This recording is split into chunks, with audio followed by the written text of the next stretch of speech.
Sitting comfortably? Good, good. Shall I shout order in a minute? No, I won't. I've always wanted to do that. No, I'm not having that. Or the bell. Are we all, everybody's here is going to be here, isn't there? Yeah, good, good. Right, good afternoon, ladies and gentlemen. Welcome to the Resources, Corporate Business, Overview and Scrutiny Committee, and I believe the last Council Committee before Christmas. So welcome everybody. A happy Christmas and Merry Christmas and Happy New Year. I always get the wrong way around. Thank you, Veronica. Season's greetings to everybody out there from the Council. That's brilliant. And get on with the thing on your agenda without much ado. Item number 1, attendance, apologies for absence. Who have we got on the... Thank you, Chair. We've had apologies from Councillor Mary Barnett and Councillor Elizabeth Haynes. Thank you. Thank you very much there. Next item on the agenda, it's that next over to Linda. Long way over there now. Thank you, Chair. I'm not expecting any interest on the nature of what you're discussing today. Apart from item 6, you will note your usual small scheme donations. And I think you, Chair, Councillor Powell and Councillor Seaborn have got some donations there. So it'll be the usual declaration that there is an interest, but you have a dispensation to deal with it from the Ethics and Standards Committee. So if the three of you are agreed with that, that will be noted in the minutes. Thank you. Agreed. So you're welcome. I believe you're welcome to stay, but you've got other places to go to. By Thank you, Chair. It is a very important plan, and I'd be interested to hear what the members would be asking. So I'll stay if that's all right. Thank you. You want to come over here, or sit all the way over there? No, I'm fine here. Thanks, Chair. Yes. Okay. Item number 3 on your agenda, minutes of the previous meeting. I'll just go through it for Phil. Sorry, you okay over there? Oh, we see. Thank you. Sorry about this, I don't normally do that, but would you like to have a look at your minutes? Yes, please. Going through page 5. Page 6, page 7, page 8, page 9, page 10, and page 11. Would one of you like to accept that? I'd like to automation. Go on then. Sorry. Apologies for not putting this on at the time. On page 7 at the top, 5.4, the first bullet point should read, honoured the... No, sorry, I've lost it. Yes, honoured the level set by the Remuneration Board. Okay. Thank you. Well spotted. To accept that set of minutes as true record, other than that, with the alteration? And a seconder? Brilliant, thank you. Right. Other than that, go back to the set of minutes. Any matters arising, please?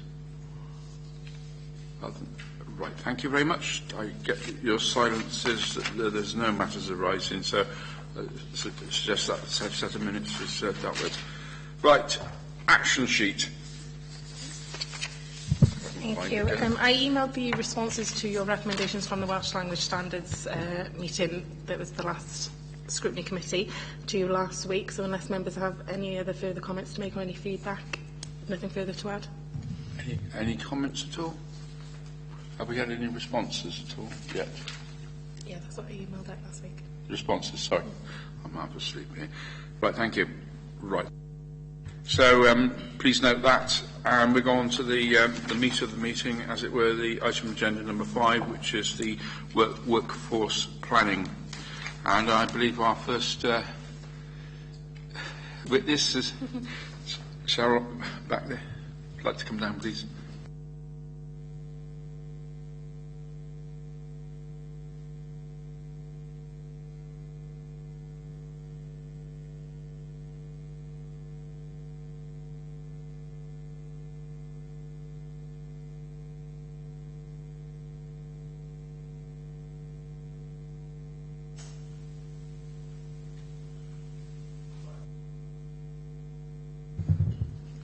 Good afternoon, Cheryl. Cheryl Morgan from Unison. I'd like to introduce yourself and your take on what we're about to talk this afternoon briefly. I'm Cheryl Morgan, Branch Secretary of Torvine Unison, and I've been asked to come along and give some views on the workforce plan. Thank you. We've got serious questions, probably some supplements, and we're split freeform these days. I don't ask who it is. Somebody's going to suggest the first question and go forward, and we do it that way. I'm not going to say you do it. It's not about Alan Sugar Country with this. Anyway, the first person would like to come forward with the first question on this, please. Veronica. Thank you, Chair. Cheryl, we'd be interested to know what involvement the trade unions have had in developing the workforce plan. Can you answer that? I sort of was given an idea of that this question would be coming forward, and given that the GMB couldn't be present here today, I obviously consulted with them. We're of an opinion, I'm sorry to say, that we haven't been consulted widely. My chair and vice met with, I think his name was Bob Fowler, but I wouldn't swear to it, right at the onset of this, and we were told what the plan for the plan was. We offered our services to be involved and to help form the plan, but we had no further involvement until we had a draft proposal. And I'm trying to think, I think that was sometime in November. I noticed that the one you're discussing today is draft 7. I'm unsure which version we had to ask proposals. Our Vice Chair put quite extensive comments forward. We haven't had a response yet. So other than it being mentioned in the ERCC, we've not had any actual involvement. I can say that I do welcome the plan, but we haven't had any involvement in it. No. Right. Who's your Vice Chair, by the way? David Williams. I thought it might be somehow. Yeah. Any responses on that one? Steve? Yeah. I'm a bit puzzled that people haven't been consulted, because we've certainly been given a view that consultation has been right across the board with everybody. Like, you know, I mean, the workforce are they're the biggest group. So you're just saying that you haven't been consulted at all? No, I'm sorry, I didn't say at all. We are aware of it, and we were told about it in the very beginning, but we haven't been involved in any of the planning for the plan. I know that a number of focus groups have been ongoing, and I know senior officers have been involved. I think councillors have had some sort of involvement, but no, the trade union hasn't been involved. Interestingly, we were at a meeting this morning about the admin review, and again, that admin review has been going on since April, and this is the first time we've sat down and met about it. So obviously the plan refers to partnership working. I think partnership working depends on the balance of the partnership. We have made our concerns quite clear, and certainly on the admin review we will be more extensively involved come the new year. Okay. If I could come back there, Chair.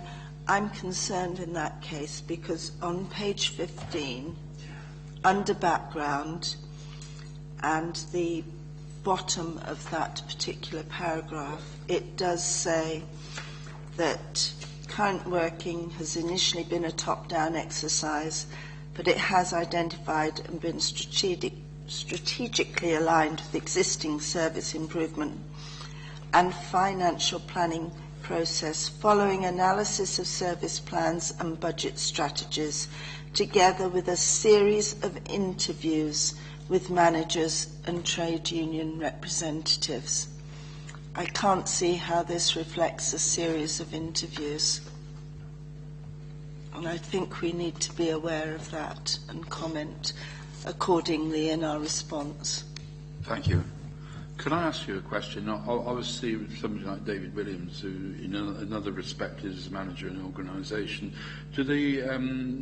his response to it was purely union response. It wasn't when he was asked in his professional capacity. Yeah, we were sent the draft, as I say, I can't remember which version now. The draft, I think it was in November, and asked for comments, and he commented from a trade union point of view. Yeah. Obviously, it's difficult to split your trade union from your professionals, so there would be some of his own opinion in there as well.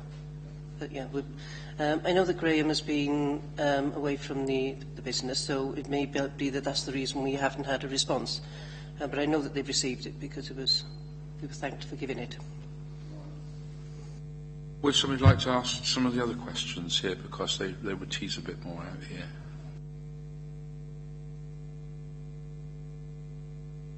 I mean, given that, I mean, I understand where some of this discussion is going about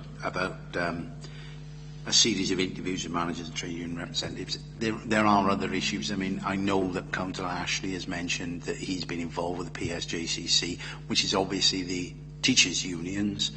I've obviously no idea how involved they were. But given what you've told us, our next question is, have you and how will you consult with your members on the new workforce plan? I mean, presumably you haven't. Do you have plans to go forward to consult with the members? Yes, once it's agreed and we get to a final, we try and communicate with our members quite regularly. We've put off I normally do an end of year newsletter, which I've delayed putting out because we have a number of issues coming forward, this being one, obviously the admin review being another, but other smaller issues, loan working and things, which I wanted to make sure went into the newsletter. I didn't want to put it out at the moment because obviously we needed to know that the final outcome of the plan. I would say, sorry, on consultation, we haven't been consulted rigorously on the plan, but we have been consulted on some of the policies, procedures that are referred to in the plan. But we consulted with them as a matter of course anyway. But the actual plan, you know, I just wanted to clarify that so you didn't go away to think people are not talking to us at all. But yes, sorry, to answer your question, we will be getting some information out to our members. We've got a number of meetings coming up in February, which coincide with AGMs. So obviously there will be items on the agenda of that and other pressing matters. So we will be getting out there to speak to our people. Okay. Any more questions on that aspect, Julian? I could perhaps move on a little bit from that, and I really don't want to put you on the spot on this, but when we were having our preliminary discussions around this, we were talking about some aspects of voluntary redundancy. Is it your considered opinion that this will seriously affect the way in which voluntary redundancies are looked at going forward, given that some posts, I mean, we are talking here about an enormous amount of training for managers, enormous amount of training for the staff, and also the issue that the staff are going to have to be considerably more flexible moving forward. Do you think, therefore, that this is going to make the aspects of voluntary redundancy considerably more difficult for a manager and for the trade unions and for the staff going forward? Because obviously there are going to be issues. I mean, I'm using this as an example, and it's probably not a good example, but issues around Welsh language, for example, we are finding it incredibly difficult to recruit Welsh language staff. So it would seem difficult that we would allow voluntary redundancies around Welsh language speaking staff. So do you think this is going to give us a lot of difficulty going forward? I don't think this will add to the difficulty. We have already experienced some difficulty under VR where people are applying, and some people have applied sort of from, was it 3-4 years ago we started doing this role, and they can't go because they're in a crucial post. So I don't think this will add to the difficulty, because if you know, it's accepted that if you're in a post that can't be allowed to go, then you can't be allowed to go. The training aspects of this interest me, and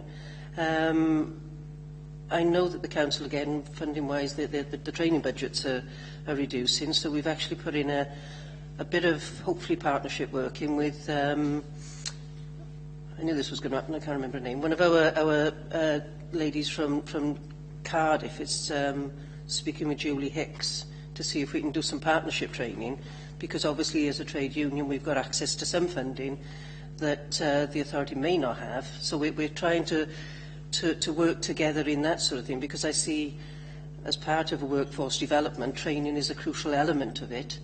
And as I say, I know that the authority haven't got huge training budgets. But no, on the actual question of VR, I don't think it will change the criteria we've been using over the last few years. And my fear is that we're running out of people who want to go, so we're going to get in the invidious position of forced redundancies, which nobody wants. So, Okay. You raised then about some partnership working. We did wonder whether there had been much discussion amongst the trade unions across Wales and perhaps further afield about the situation as it stands at the moment, and particularly what's outlined in this report, because presumably other councils in Wales are in the same position.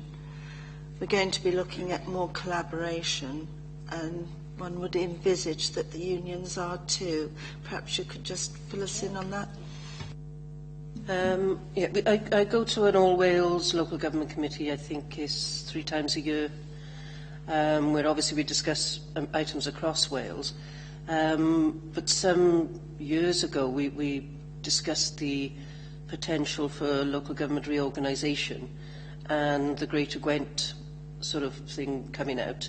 So I think possibly for about 3 years now, the branches in Greater Gwent, Caerphilly, Newport, Blaenau Gwent, Monmouth and ourselves have been meeting on a monthly basis to discuss what's going on within their own authorities. Hopefully, obviously, to learn best practice or worse, whichever. But also, so as we know, because we're not always informed of any of the smaller collaborations going through between authorities, so it means that we can sort of keep up with what's going on in each other's authorities. We've been doing that for quite some while. And it does prove. Originally we had health involved as well, but obviously they've got issues of their own, which doesn't necessarily sort of come into the main running of local authorities. So yes, we've been doing it for a while. Next on the next questions here. Go on then. You mentioned in your previous answer that you'd fed back comments concerning the consultation that you have had. Can you expand on the comments that were made, please? I can't go into detail on them, to be honest, but they were quite extensive, and I can, if you want me to, I can send the comments through to the committees. But they were quite extensive comments across all aspects of the working, and in main they were quite welcoming, because it is something, partnership working is something that we welcome, because we feel that we've got a breadth of knowledge in the union, and you know, Torfaen, for a lot of us, you've sort of trained us in our jobs when we've taken that into the union, so I don't think that we're used well enough. You know, we're a resource that should be tapped a bit more. But if you want me to, I can send you the responses. As I say, we haven't had anything back from that yet. But obviously I can feed that back to you as well, if you like. Yeah. Yeah, I think that would be very useful for us as a committee to have a copy of that before we make our recommendations. Yeah, no problem. Thank you very much. I'll do that this afternoon. Next questions.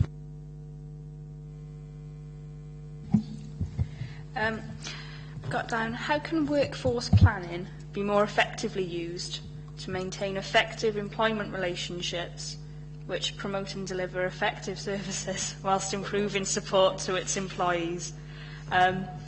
So basically, I mean, you know, what are your views of the plan, really? Yeah.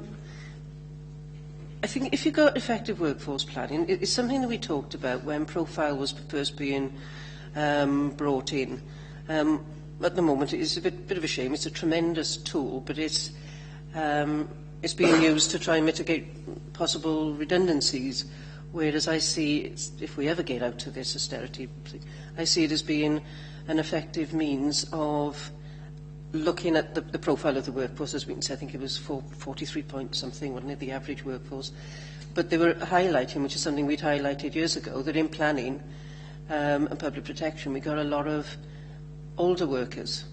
And some of them are wanting to go, but they can't go because of their skills. Going back, if we had a proper profile system and proper workforce planning, we'd be getting the people in to train into those posts, to sit by and be mentored by these people, and then eventually take over, and that you've got a natural progression. Because of money being one of the main ones, and the fact that we're shrinking the workforce, we're not able to put that in place at the minute. That's why part of the plan where it refers to trainees and apprentices, obviously we welcome wholeheartedly. But yeah, I do see unless it's embraced and embraced properly, because one of the fears sometimes with these type of documents, it's lovely, but it's not living and breathing. And if you've got a living and breathing document, then a lot of the issues that we've been concerned about, and I say we, I mean we as union and the authority, be concerned about the ageing workforce, could be looked at and properly managed. Sorry, just supplementary to that, you will have picked up that this sees itself as being a top-down report, and that it does need to be will be replaced, it says, in 4.4 with a primarily bottom-up approach. Is that what you feel should be the case? Yeah, obviously I'm going to say yes. Because I believe that people, when you need strategic thinking, obviously, but I believe that it's not people who are strategically thinking and are always aware of the in-depth things that go on at the coalface, for want of a better word. Everybody thinks they know what everybody does, but until you actually go and speak to the people, you don't, and you don't know their concerns and their worries and because I noticed in here work-life balance wasn't mentioned, and that's a very important part of people's lives. And as I say, it hasn't had a mention at all, and I'm sure if you spoke to the people, as you say, from the bottom up, then their priorities may differ from the people at the top, and it's to get that balance. Yeah. Bill? I'm going to ask a supplementary myself. I mean, obviously, leading on from the answers to that question, what opportunities as well as disadvantages does the union see in obviously the change that we've got to manage with this workforce planning? That's probably a big question there, but it's obviously you've got ideas about that because it's been faced elsewhere.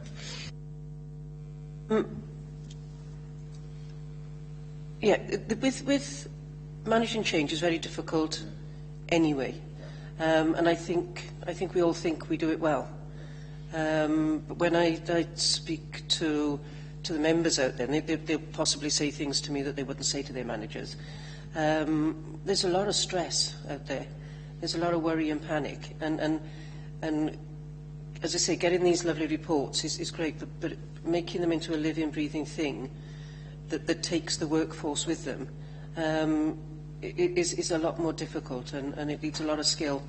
And obviously, our door is open if they want to come to us and talk to us about how we can best go about that.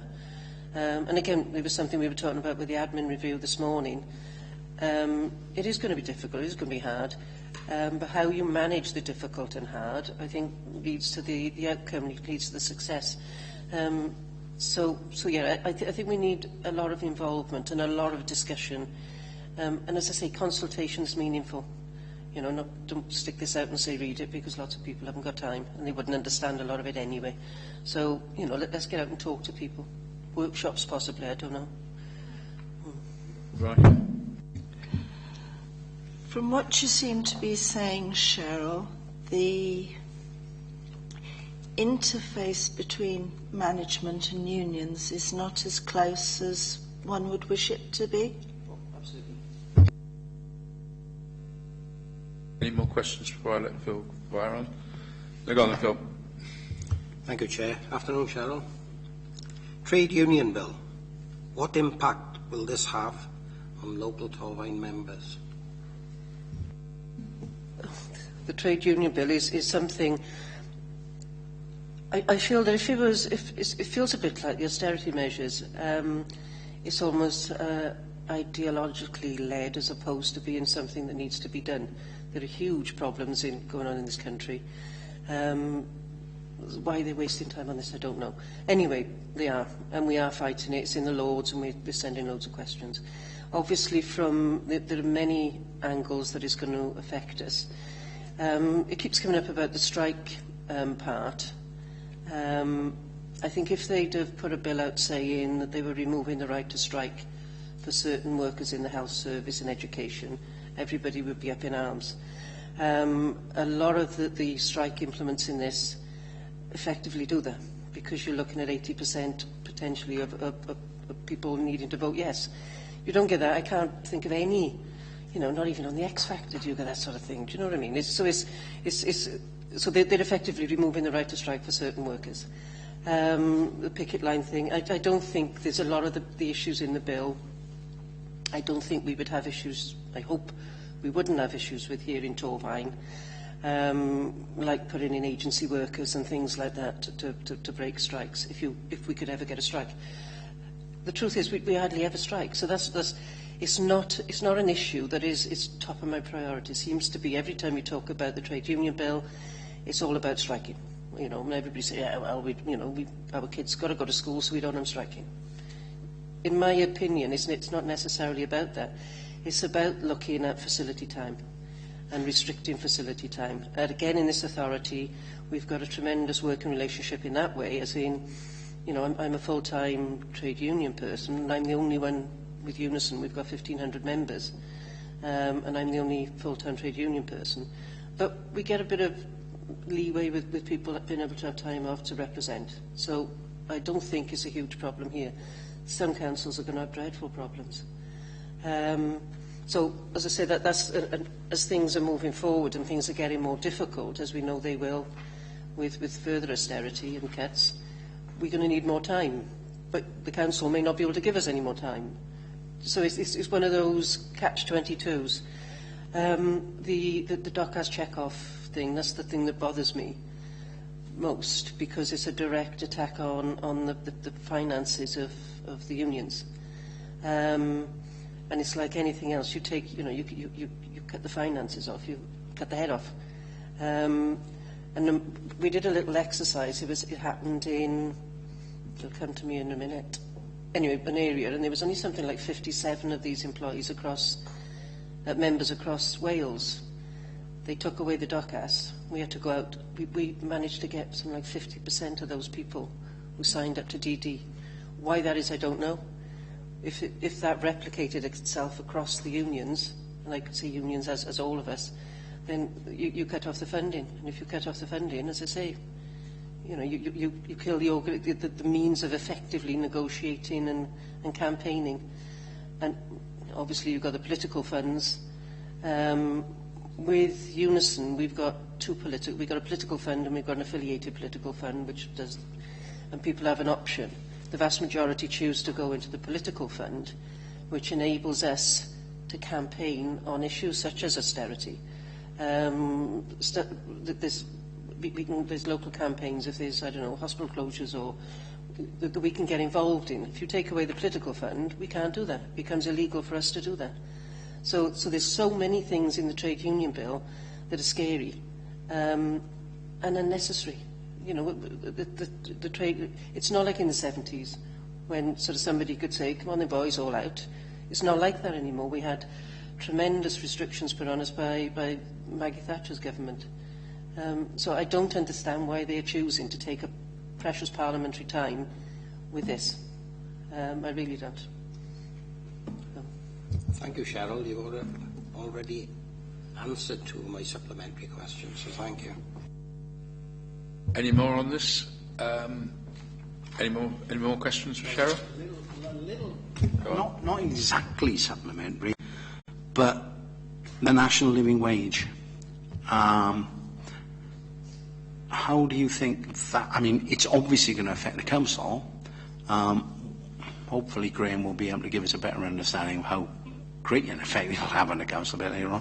But are there that many, in your opinion, are there that many of our members who are nowhere near that national living wage yet? I've got to think about the national living wage because that's the new minimum wage. If we're talking about the real living wage, then we've got quite a few people who are below the real living wage, as I call it. I don't think that, again, Graham will give you the idea. It'd be people in catering and cleaning, that type of area.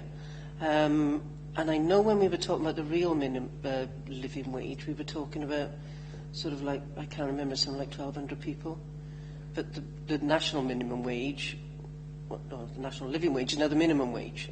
You know, I think is a bit of a blind thing that the Tories have put forward to put everybody off the living wage. But it's just keeping people in poverty anyway, isn't it?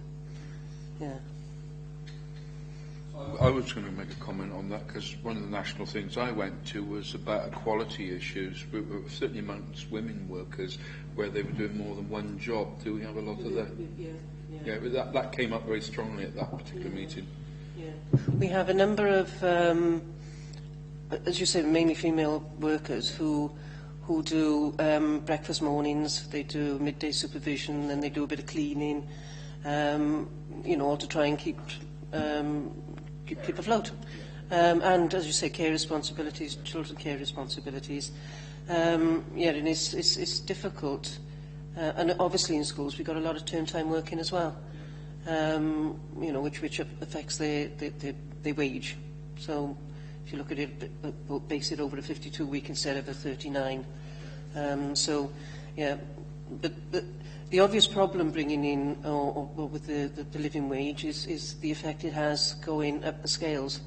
And that's something that, you know, obviously we want to fight for the real living wage, but we also got to work out how to keep the differentials.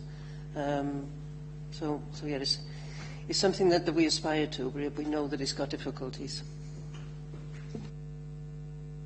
You want to go? No, go. Can I just ask one last question, and I'm going to try and ask it to everybody that sits in that hot seat.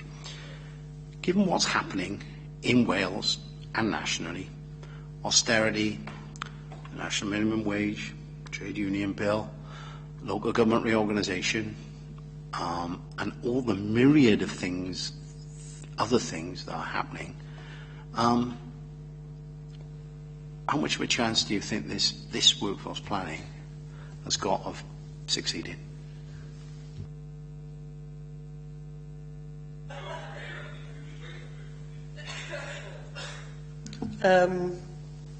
It's a tricky one, isn't it? I think parts of it can be worked on and done. The whole thing potentially can't, simply because the funding isn't there. And I think when I was talking about the funding for training, you know, the mentoring, there's a lot of things that just simply a wish list that we would love to do, but probably practically we wouldn't be able to do because we just haven't got the money. Yeah, so. Right. Are you coming up with any more like that? Hugh's going to have a go now. Go on, Hugh. Thank you, Chair. Yeah, I just wanted to ask Cheryl, and we asked a question some time ago at full council as to whether we had any of our council employees working on 0 hours contracts, and we were given the answer no, we didn't have any of our workers on 0 hour contracts. Can you confirm that is still the case, please? Yeah, I asked similar questions not last year and the year before, and I was sent a list and it was huge. But actually when we got to it, the true definition of 0 hour contracts is the compulsion to be available to work and the compulsion to work. And no, we haven't got anybody on that type of contract. Yeah. The casual type contract. Thank you, and thank you, Cheryl, for that answer. And that is actually rather comforting to hear, to be quite honest, because I think a lot of us would. Right. Thank you very much for your honest and frank answers. And that question from Glendown, and if you take back to Dave Williams, I'm sure you'd like to answer that. Short report. Yeah. Thank you for giving me the opportunity.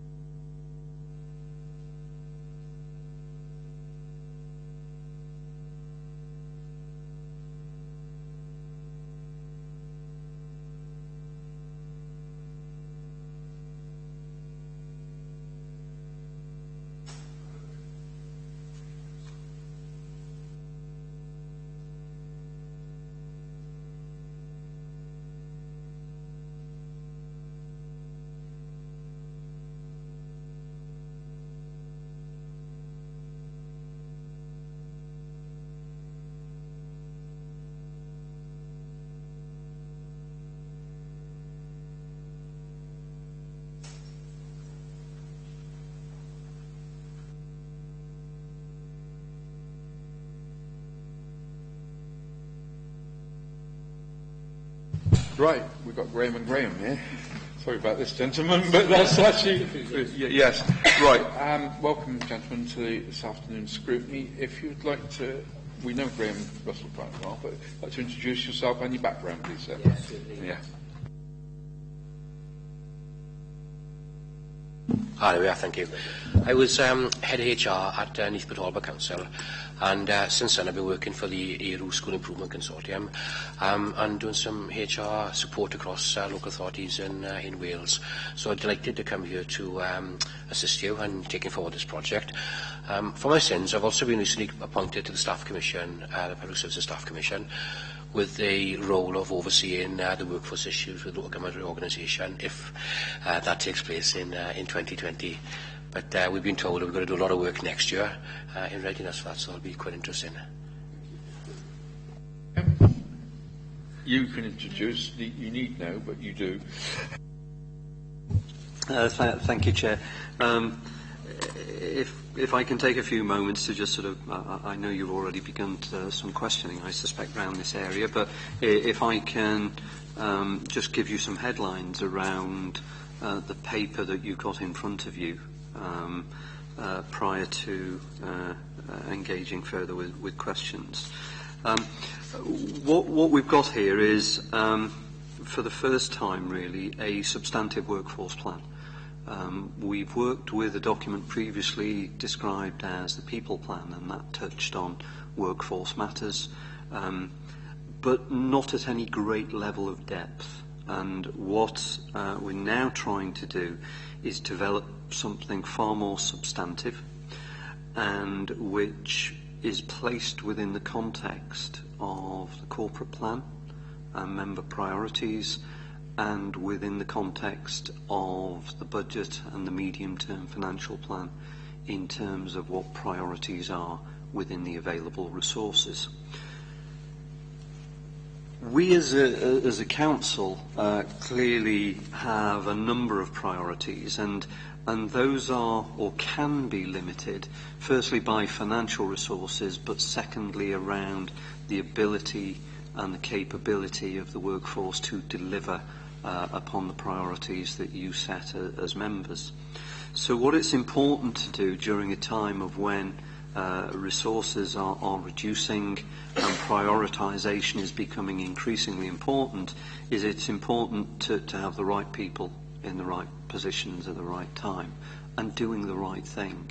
And so what we're attempting to do is to introduce a more structured approach to how we utilise our staff resources in the most effective way, given the environment that we're working in. So what you have here is a document which, a traditional workforce plan, it needs to decide the exact scope and content, but what it's really led by is the demand for what you need from your workforce.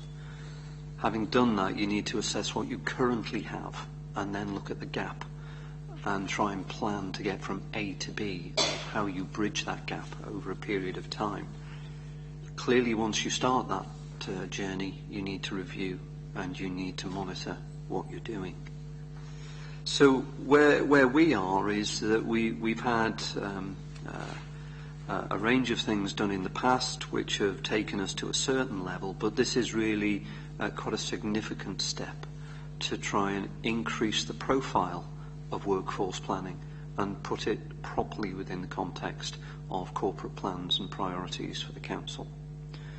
So the document is quite detailed, and it covers 40 plus pages, and within there it provides some context around the corporate plan and the medium-term financial plan, and then there's a little bit about what does our existing workforce look like, and there's some statistics in there that you may find of interest and which you may want to just understand in a little more detail. There's then some context about what are the challenges that as a workforce we're likely to face. So that does include things like the legislative change agenda, so the Social Care Act, the Future Generations Act, that sort of legislation that will drive some of the priorities for what the workforce are required to do. And then, of course, it does touch on things such as demographics and IT development and financial austerity. So that's designed to provide context around the headwinds that could affect the workforce and its contribution to corporate priorities. There's a little bit about roles and responsibilities then, and there is an important section around how we want to develop further what I would like to think are good working relationships with the trade unions. There's always scope for improvement, but I think we, in relative terms, do quite well in that area. But as I say, there's always scope for improvement, and that may be an area for further questions. The framework or the plan then seeks to set out what we've done thus far and what we think we still need to do around 6 broad themes. And these themes are nothing overly special. You would probably look at them and say, well, that's all common sense. But sometimes it's important to bring those common sense themes to the table and articulate it clearly. And I'm not sure we've necessarily done that before.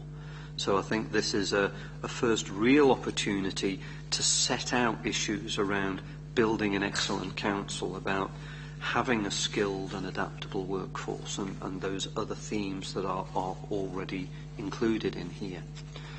I think it is important to say that attached to the plan is a delivery plan, and what that does is to lift out the suggested actions from the plan and put them into some sort of implementation or delivery plan.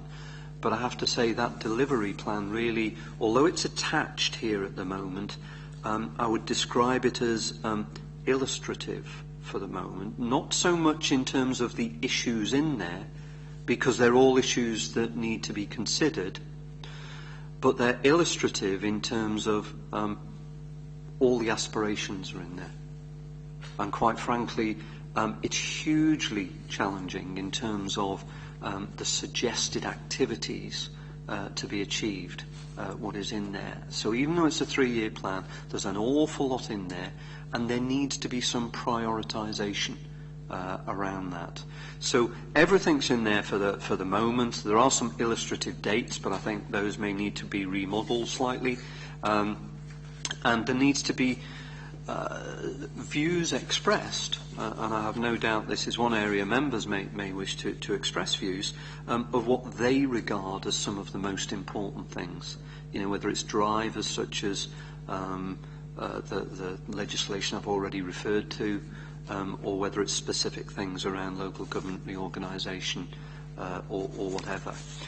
So within that, I think it's also important to say that the delivery plan and what's in there, we have to recall there is a core body of work that has to be done.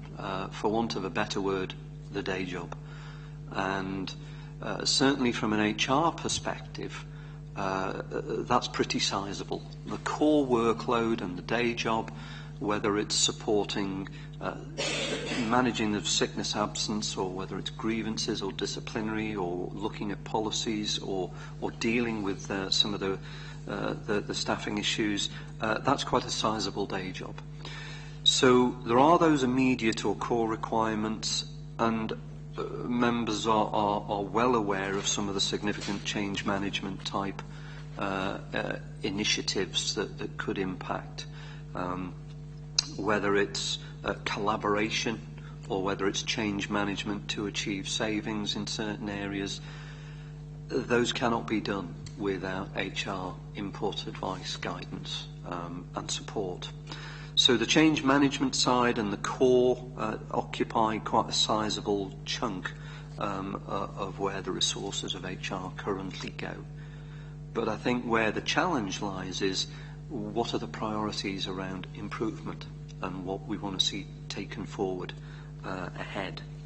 So it's quite a sizable plan, and I would separate the two documents, I think, at this stage, in terms of one, there is the plan and the framework which sets out where we think the direction of travel should be heading. It's the first time we've done one of these, so it is largely top down rather than bottom up, and that needs to change. And the second part is then the delivery plan, which is about looking through the priorities, being realistic in terms of what resource and capability is there to support the work to be done, and just determining at what pace we can realistically travel with some of the work that needs to be done. Now, you may recall, members, that going back 6 months or so, when we looked at the Wales Audit Office recommendations around managing early departures and whatever, what you asked for at that time was to make progress on a workforce plan. Both it needed substantial consultation at an operational and a political level, and you wanted to see that move forward and progressed and brought back to you in draft format. In order to give effect to that, we needed to bring in additional capacity, partly because of what I've referred to, the day job, and finding the available time to actually devote to this, because this has been quite an intense process to get to here.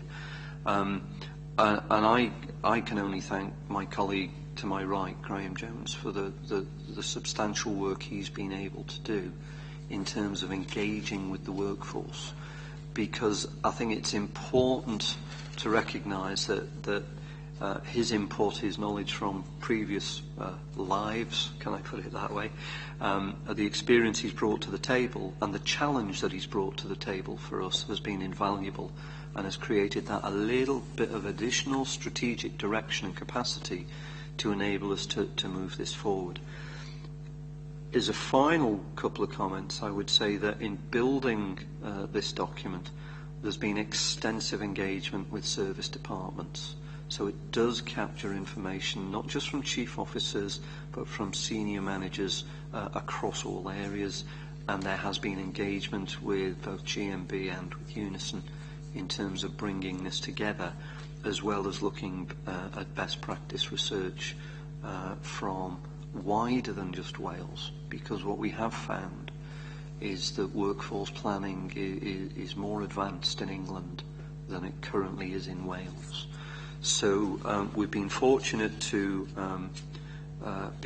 be able to call on Graham Services, who's been invaluable in getting us to this point. So I think, Chair, it's probably best for me to perhaps pause for breath, but more importantly to pause to enable you to ask questions and to start to get into the detail.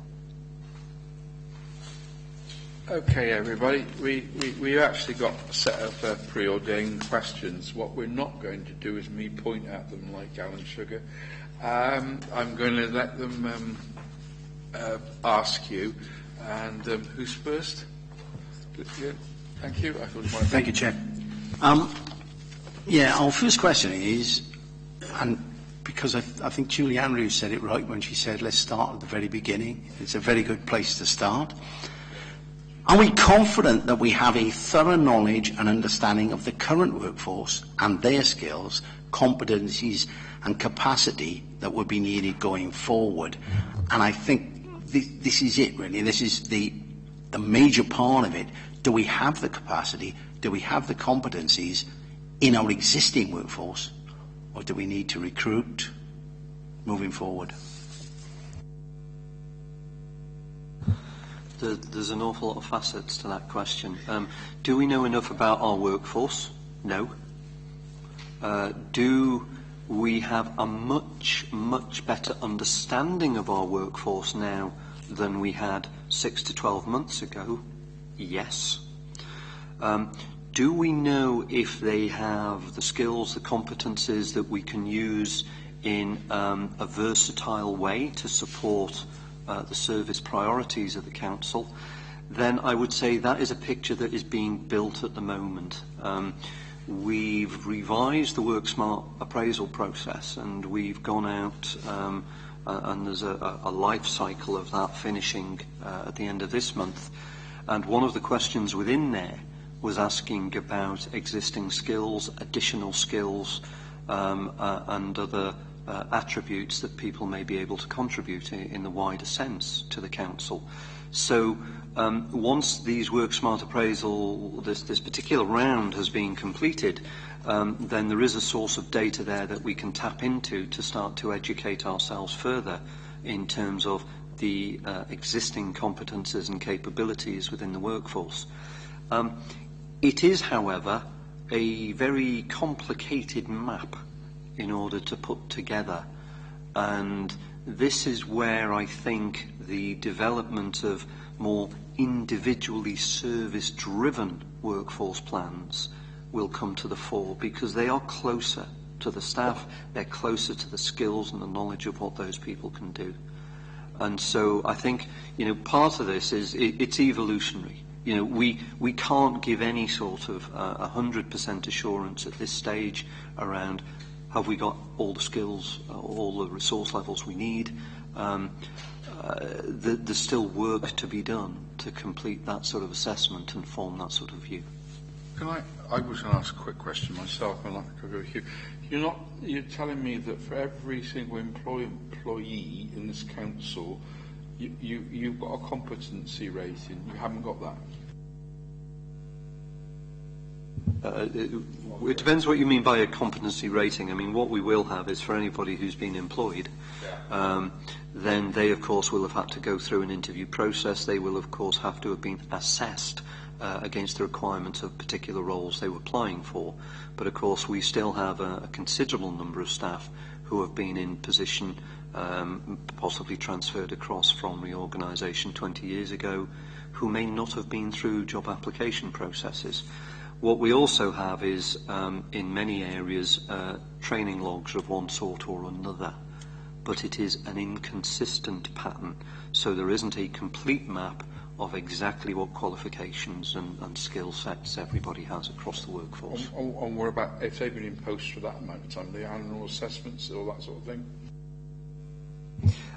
Yep, they have WorkSmart appraisals. Prior to that, they have achievement and development interviews. So there is this cycle whereby there is engagement with the manager, there is discussion on the work undertaken and the performance over the past 12 months and the targets for the subsequent 12 months. And so that has been built in and well established for 10 or more years. you're next. Yeah, thank you, Chair. I've got a few points I want to raise, but I won't go through all of them right now. I'll give everyone else the opportunity to put some questions forward. What I feel ties in very closely with workforce planning, and you touched upon it, Graham, there, service delivery. The Welsh Audit Office a couple of years ago did a report and made very strong recommendations to us as a council that we should have more service level agreements, and not only the service level agreements, but key performance indicators to benchmark how we're doing against our service levels.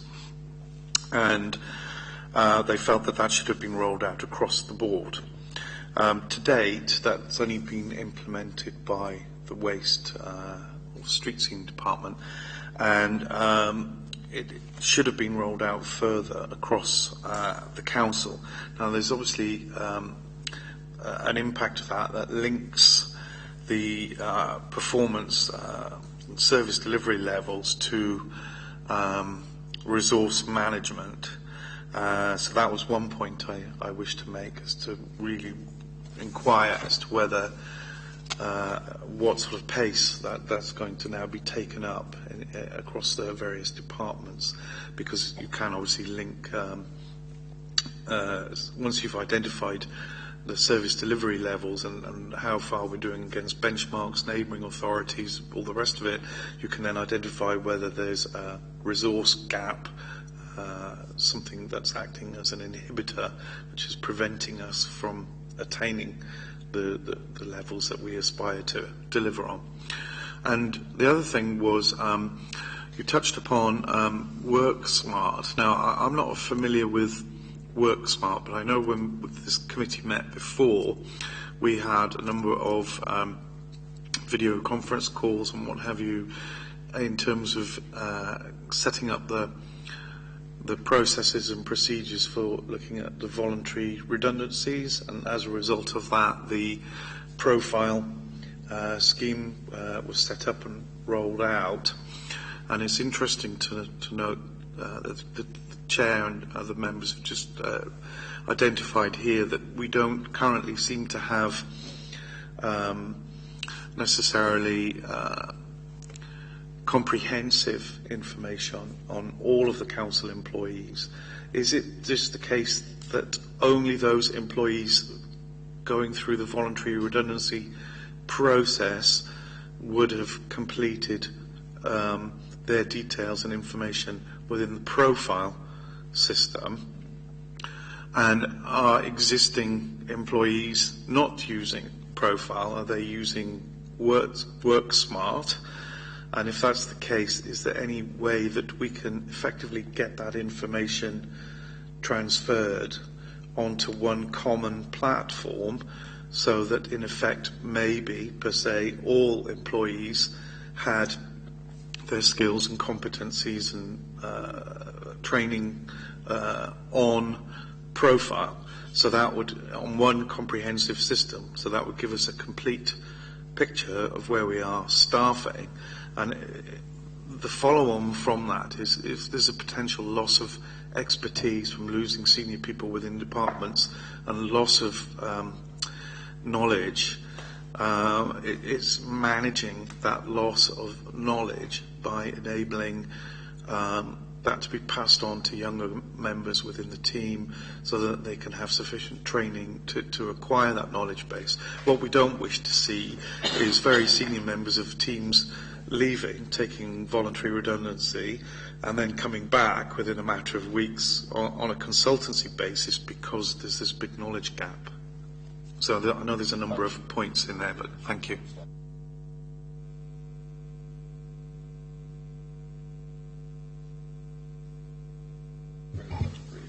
Because we brought this up before, I must admit, listening to you, I'm a little bit surprised, given that you've had formal appraisal system in place for many years, that as a result of that, there doesn't seem to have been a transfer of that core information across so that you've been able to build up a profile of staff already and skills that are available. But when we were looking at your report and talk of possible skill gaps and capabilities, there's a lot of reference to the voluntary sector possibly plugging those gaps without being clear quite where the voluntary sector would necessarily get the upskilling from and the monies to enable that to take place. There was also the question of collaboration with other authorities, particularly if we're moving forward to 2020, when there may well be a much larger authority in place.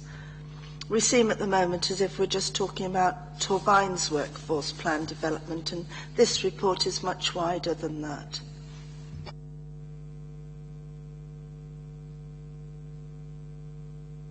Yeah, I'll try to pick up all those points. There's an awful lot there, really. Can I start with the VR side of things and a link into Profile? Profile is used as a redeployment mechanism. It's not used as a way of capturing all the skills from the organisation. So it was never designed and is not structured in a way that will capture all the training that people have done and will show all the competences and what they can do going forward in the future. When someone is under threat of voluntary redundancy, then they are eligible to join the profile pool, which does go through a profile process to see how best we can use their skills to look at redeployment opportunities, be it through qualifications, be it through preferred ways of working. So it was never designed to be, and is not a mechanism that can really be applied across the whole of the workforce. What we have across the majority of the workforce is that I mean, we used to have more detailed training plans for each service area. We used to subscribe to Investors in People as a framework within which to put together training plans and monitor those plans and link them into the corporate plan. That is no longer, that accreditation mechanism is no longer used, and that was a conscious decision made a number of years ago. But what we do around the existing employees is that, as I've already indicated, the WorkSmart appraisal is designed to enable people to, within the context of the service plan for a service area, it's designed to map out the work of the last year, the objectives for the next year, and to look at what training has been undertaken and look at what training perhaps still needs to be undertaken. Now that's all within the context of delivering a service plan for that service area. Now, for clearly somebody who's perhaps, been 20, 25 years, it's not going to go back and look at what qualifications they did at school or what they did at college subsequent to that. What it's looking at is the skill set they have now and whether there is on-the-job training that they can have, such as in my own area it might be mediation skills, which we've been equipping some of our people with. That would then enable them to use that in a wider way for the benefit of achieving the service delivery that I'm required to meet. So I think the profile link into VR and the WorkSmart link into existing employees are two very different strands and need to be understood in that way. I think the issue about senior members of staff leaving and losing knowledge is an important one. If you look at the age profile of the senior managers, it's come down. If you look at the age profile of the workforce generally, it's gone up. And what that's telling you is there's probably quite a lot of senior managers who have left the organisation. And the question is, have we captured that knowledge? Have we drained them? Have we sucked the knowledge out of them before they've actually left us? And There was also the point that Councillor Bevan you raised about, and what we don't want is them going out the door and then bringing them back in a month later because we haven't captured all that knowledge. Well, within the annual pay policy statement, we do set out, and this is something that you agree each year, you do set out how you approach the issue of redeployment of senior members of staff. And your general stance is not to do so, unless there is a very compelling reason to re-employ somebody because of some specific skill set or knowledge gap. But what we tend to find is when it is senior members of staff, you can't suddenly replace all the experience overnight, but what you do have is, in most instances, because of the grade, a minimum of 3 months in order to sit down with them and work through the workloads that they have, the way that certain things are done, and you can at least capture and get that information dump, if you like, from those individuals before they leave. Ultimately, there isn't that substitute for experience, because some of it for senior managers is about how they react and how they lead and how they manage in certain pressurised situations, and that's very much about the individual rather than something that you've trained with that individual. So there is that, that probably deals with the issue about knowledge and knowledge transfer. I perhaps don't share the same views as members totally about. I understand the frustration in terms of, in an ideal world, we would know absolutely every single qualification and attribute around all the workforce, and we'd be able to knit that together into a very cohesive map. It's not as easy as that. It's quite a complex process to bring all this data together, and we've developed an IT system which is the iTrent system provided by Midland, which we label as IVOR. And that's a pretty powerful system, and that's the system that enables us to not only pay people, but it drives sickness absence through to payroll. It also does things like the work smart appraisals. It also enables us not to use paper pay slips. It also does the expenses, booking of leave, and all those sorts of things. So it's a pretty powerful system which we are developing all the time. And one of the areas within that system that we're still looking to develop, we've just put the work smart appraisal process onto IVOR, and that's how we're driving a much greater take-up of these processes year by year. So there's quite a lot of system design and system development work that we're doing there to try and build the knowledge around the workforce and to try and get a much more refined basis upon which we can make decisions. Prior to the introduction of IVOR, which is only a couple of years ago really in its current form, we were a long way away in terms of this quality of data and the magnitude of data that we needed. We're bridging that gap quite quickly. Is it quickly enough? Well, ideally I'd have liked it yesterday, but we haven't got it yet, but we're making good strides there. A couple of final points. One is around the wider issue of the linkages of this plan within Torvine to wider collaborative working.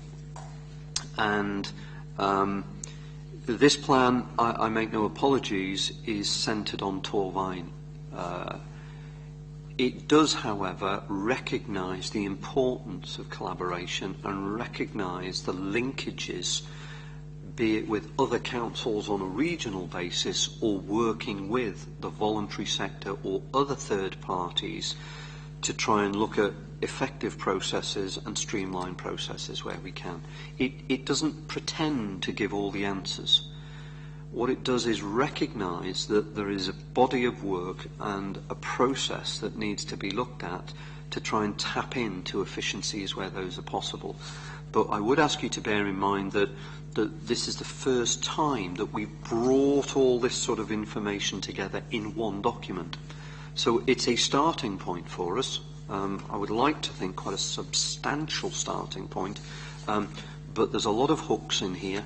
There's a lot of work strands that will feed off here that need to be developed and looked at over the course of the plan, which is of course a 3-year plan. So there's an awful lot of hooks in here that will take us into substantial additional work. I'm not sure if I've missed anything or whether that's covered everything. If I've missed anything, please let me know. Could I ask the other Graham for comment as well, please? Yes, Chair. I think in looking at this document, Graham's point about understanding the workforce is crucial.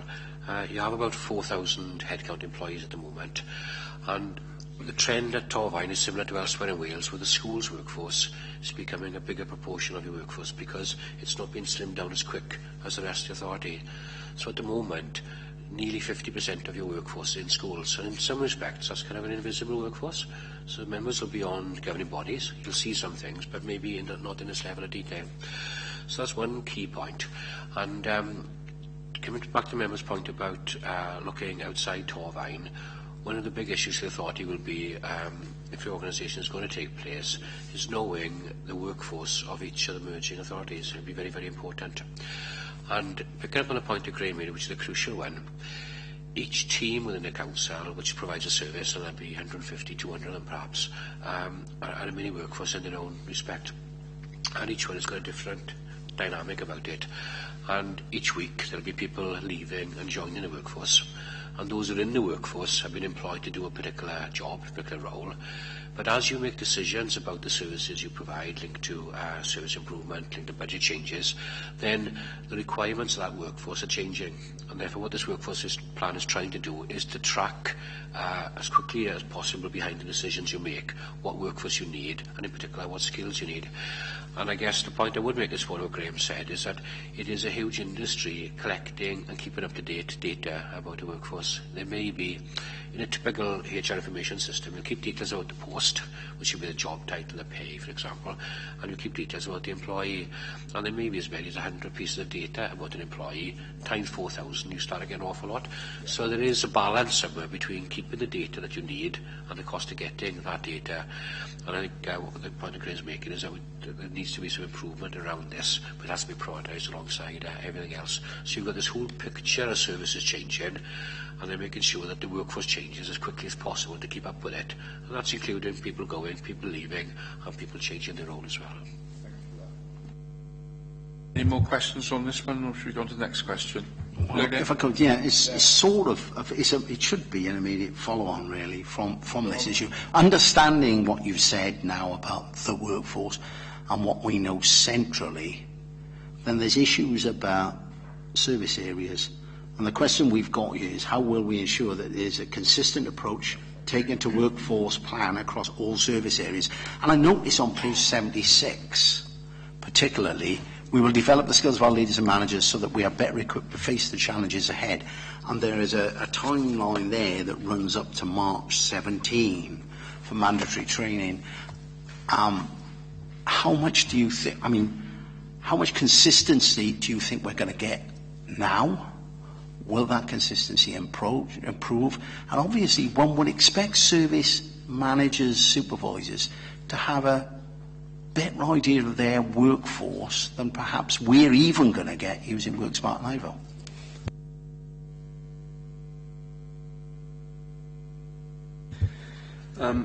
It is one of those that you can't just sit down one afternoon and go through a set of processes and say, right, that's it, we've done it now. It is very much one of those that working over a longer period of time and repetition with managers and trying to develop more consistent practices through a consistent message is the way to do it. I suppose I draw a slight parallel with some of the work we've been doing over the past 12 months with some fairly substantial changes around managing sickness absence, whereby we've had literally hundreds of people doing training around the procedures and the approach that we were looking to adopt in a consistent way for sickness absence and sickness management.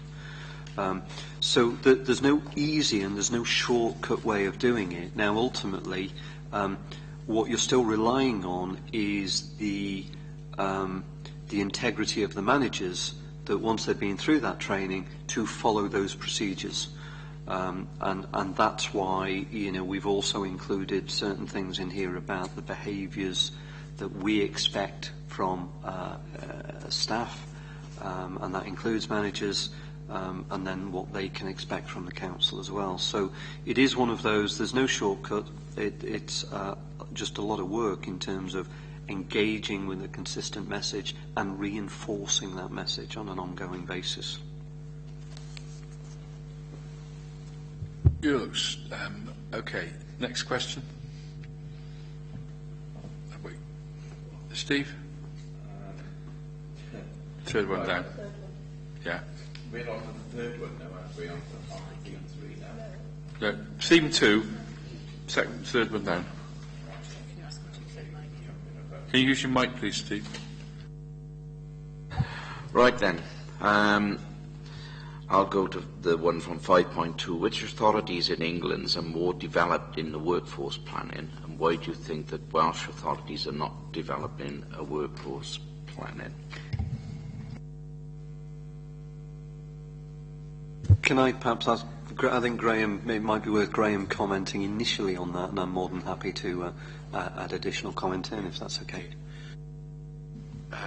If I deal with the second part of the question, sir, first of all, and that is that in Wales, workforce planning just hasn't been prioritised by Welsh local authorities in the way that it should have. That's partly because to have a good workforce plan, you need good data, as we've just been speaking about. And it's taken quite some years, and only now recently coming more to fruition, that authorities have had good HR information systems, and they're actually pulling the data together. And it's come back to prioritisation in many respects. It hasn't been seen over time as a big enough priority, and therefore other things have taken its place. And in recent years, job valuation has been the major priority for many local authorities. It's only now, for example, I think this month, that the 22nd local authority has put in place this new pay structure. I know it's been here in Torfaen for quite some time. But that whole exercise of job valuation and pay and grading and equal pay, along with the downsizing authorities over the last 5 years, has taken priority. The position in England is quite different. There have been many authorities which are still, there's still counties of course in England, they've still got districts, but some of the very big councils like Birmingham, Warwickshire, Kent, Surrey, they've had vast resources because of the economies of scale, and they've been able then, because authorities have had 20, 25, 30,000 employees, they've had to do it. They've had to get good HR information systems, they've got out good workforce planning systems, and as a result they've made good progress. So we've been looking at authorities as that kind, and strangely in Scotland is quite well advanced as well. So there's some authorities in Scotland which have done very well, but it hasn't been a priority in Wales. And I have to say that looking around as I have at the moment, there are still very few workforce plans of this kind in Wales, probably no more than 4 or 5. So it does actually take you to the top of the pile, I think, at the moment. So it is good progress, and it should have been done sooner, definitely. This morning, I was listening to a correspondent on the news. It was on a slightly different theme, but it sort of falls into place here. In point, it didn't add much to the days coming forward, like other than a bit more depression. I mean, talking in terms of 5 years austerity that we've enjoyed. I think that was the word he used, and suggested that was going to go on for another 5 years. I've actually turned around and said, well, just how long is this going to go on for? Like, it seemed it didn't take long for them to make a mess of it all. Like, it seems to be taking an awful long time to put it right. The point that I'm coming to here is, and this is where I'll put you on the spot a little bit here. you see, the thing about it is nobody's got the foggiest idea what is going to go on in Wales with regard to any revision in local government. What we all know is that there will be some reorganisation and revision. None of us have got the foggiest idea what it's going to be. I think we are taking a wise decision here that we see that there's a logical area here. That would probably mean why it won't happen, because it's logical. But the point that I'm getting to is there are 4 other councils in that, shall we say, tranche there. Where are they with regard? We have moved forward. I think this authority is a little bit more forward-thinking than most of the others. And so, with all of the work that's done in this authority, how is that going to impact when it comes to any... because what we are doing now has got to be looking forward to the future with any reorganisation that comes. A bit of a long, sort of, wound-out question, but do you understand where I'm trying to come from? Thanks. If I can pick that up first. I mean, I think it's true to say that we've had ongoing austerity for a number of years now, and councils have approached that in slightly different ways. What we've tended to do is to try and refine at the edges, and there's been a gradual reduction in the workforce, so that our 9% or so reduction in the workforce has been over a number of years, and that 9% reduction does hide the fact that the education support figures have gone up, so that takes that into account. So we've tended to try and go at it, I suppose, incrementally as a better way of managing it, rather than very, very radical change within a single year.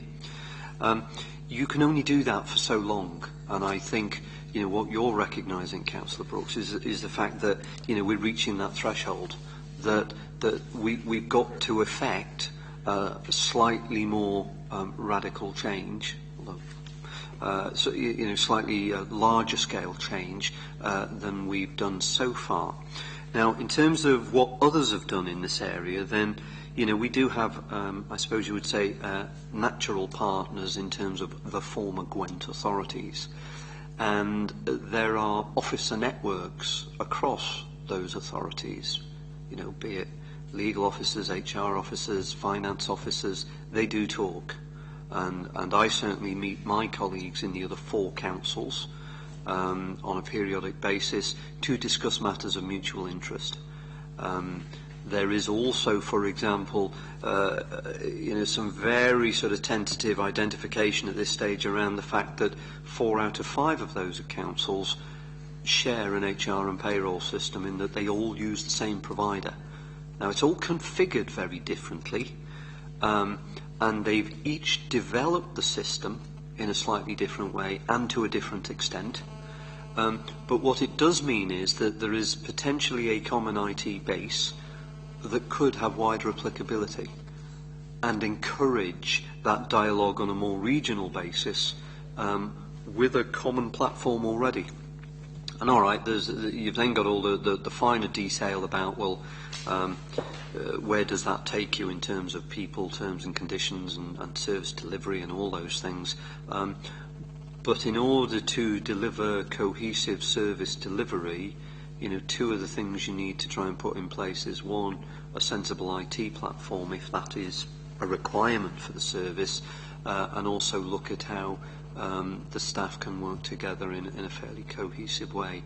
And we do have discussions around that, and we already do a little bit of trade-off and exchange of knowledge between officers across areas, and especially we do in the HR world. So those sorts of things are being thought about, but where we'll be in 4 or 5 years, we need to create a platform that doesn't compromise that perhaps further work a little bit further down the line.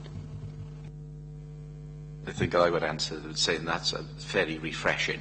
But I'm not too surprised with that, because, I mean, with all of the different things that we sit on here and we go and we listen to that, and this is where I see us being that much further ahead of things. But it is refreshing to hear that the chief officers are working together, because one of the things that is, I think, absolutely imperative here is that we don't do an awful lot of work which would have to be changed.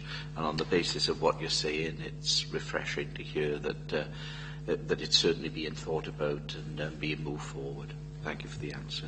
Can I flag up the this England, what happens in England in the future further on, because there are some implications which I picked up.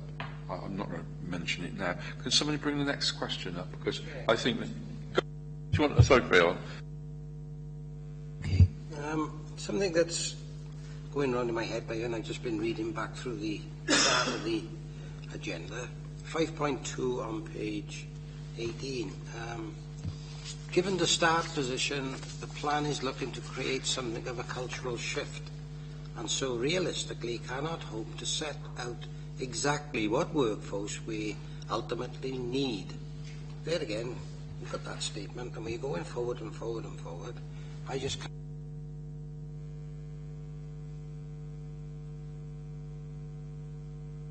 I'm happy to pick up that point. And it's perhaps a personal view, if you like, but I have a view that through necessity, a lot of what you have been able to do as members around service delivery has been curtailed by finance.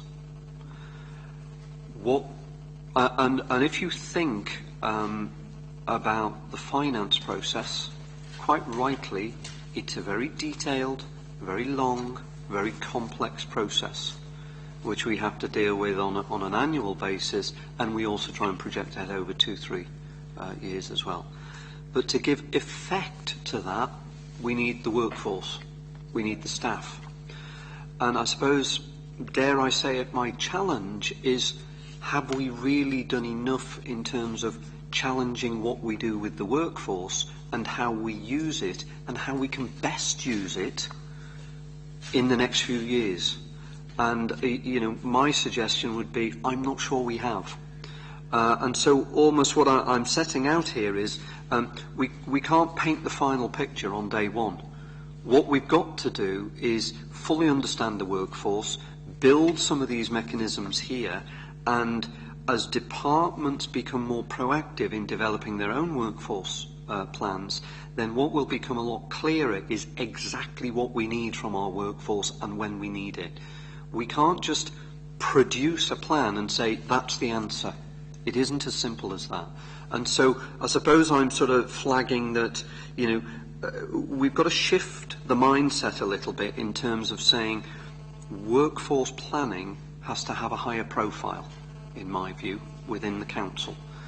And a byproduct of that will then be to be far more clear and articulate in terms of what staff we need, where we need them, and how quickly and with what skills.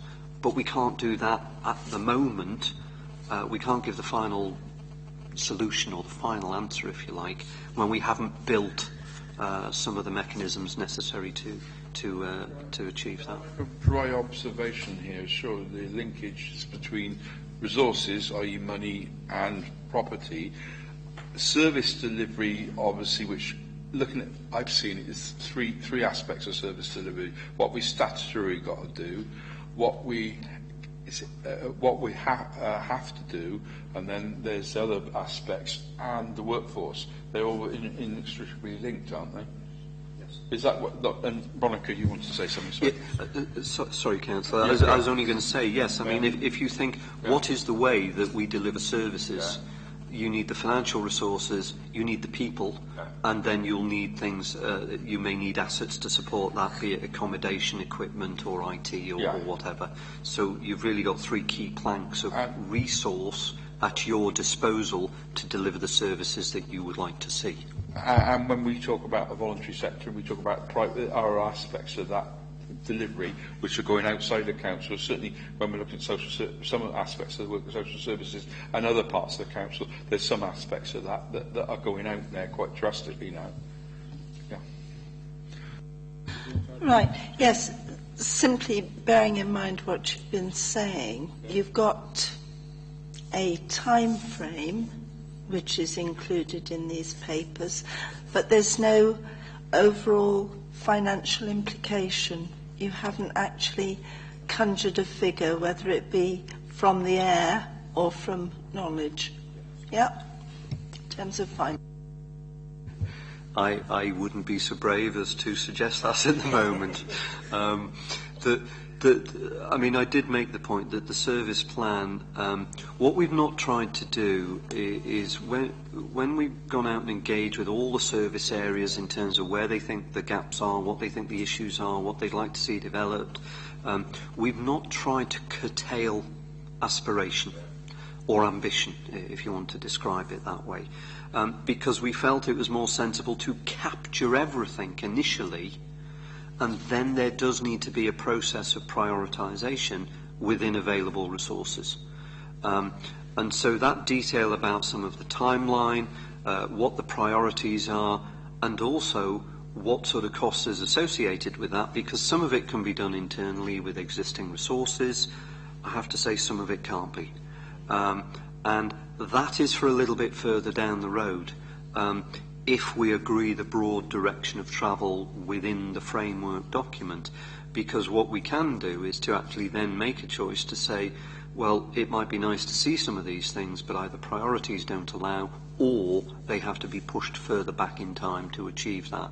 But that's about prioritisation and availability of resources, and those are not things that I can actually make a judgment on. That's for wider consideration.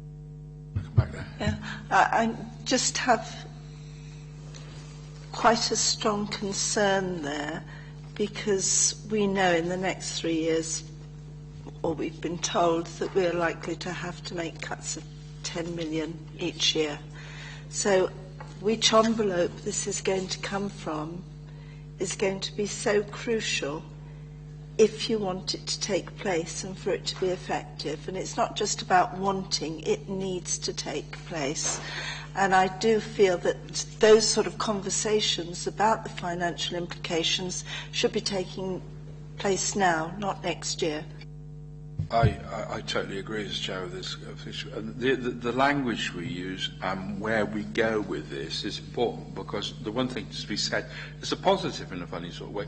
What Council can do is we got about this relationship with the private and the voluntary sector was positive about it. You've said in there, I wasn't particularly happy with some bits of that, having a long history myself personally and other members have, the voluntary sector. There are aspects of what we might call it the third sector, the not-profit sector, and other people. There's, fun enough for them, there's opportunity if they work with us, and we can drive that to some extent by supporting them to do the job that maybe in the past we've done. So there's opportunity in there, which is an interesting thing to say in the middle of what is the cut agenda. We'll be positive about it. Certainly, you mentioned Birmingham, funny enough. There's a lot of good work being done over there, which I saw in a reading, like Councillor Brooks does, aspects of certain magazines. You see a lot of good work. So there's good practice elsewhere that we could use. Member mentioned the report this morning. There's a Wales Order Office Director General, and he mentioned, for example, that there are authorities, Stoke, I think he mentioned a minute ago, Stoke-on-Trent is a model which each local authority in Wales could take into account in terms of the way that it's dealt with its austerity measures and improved services. So there are things for us to learn. I think the key point coming through from the workforce plan is, as members make decisions in those areas about services, then the workforce implications should be taken account of at the same time and acted upon as soon as you can. Quite often there tends to be a lag between making decisions about services and what happens to the workforce. So the closer or the smaller that gap is between those decisions, the better, which also includes dealing with the budgetary issues as well.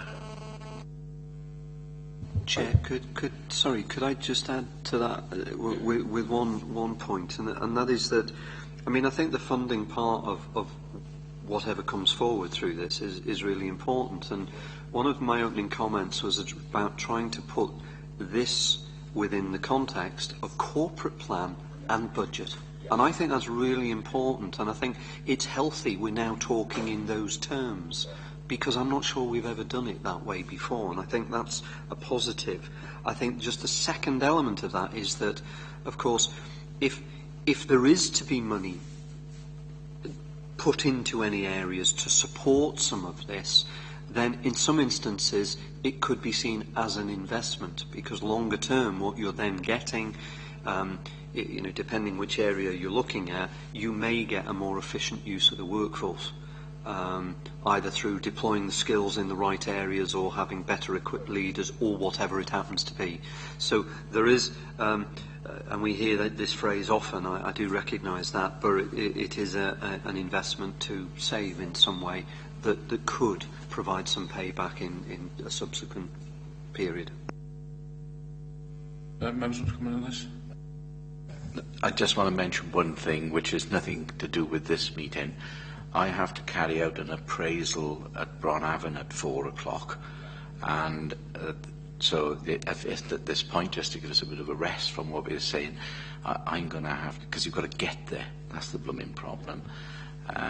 So I just mentioned that because it keeps coming up on the phone, and it's now up on the computer as well, telling me. I am trying to move this meeting on, okay. Because I know there's Sorry some members about who have got. Hugh.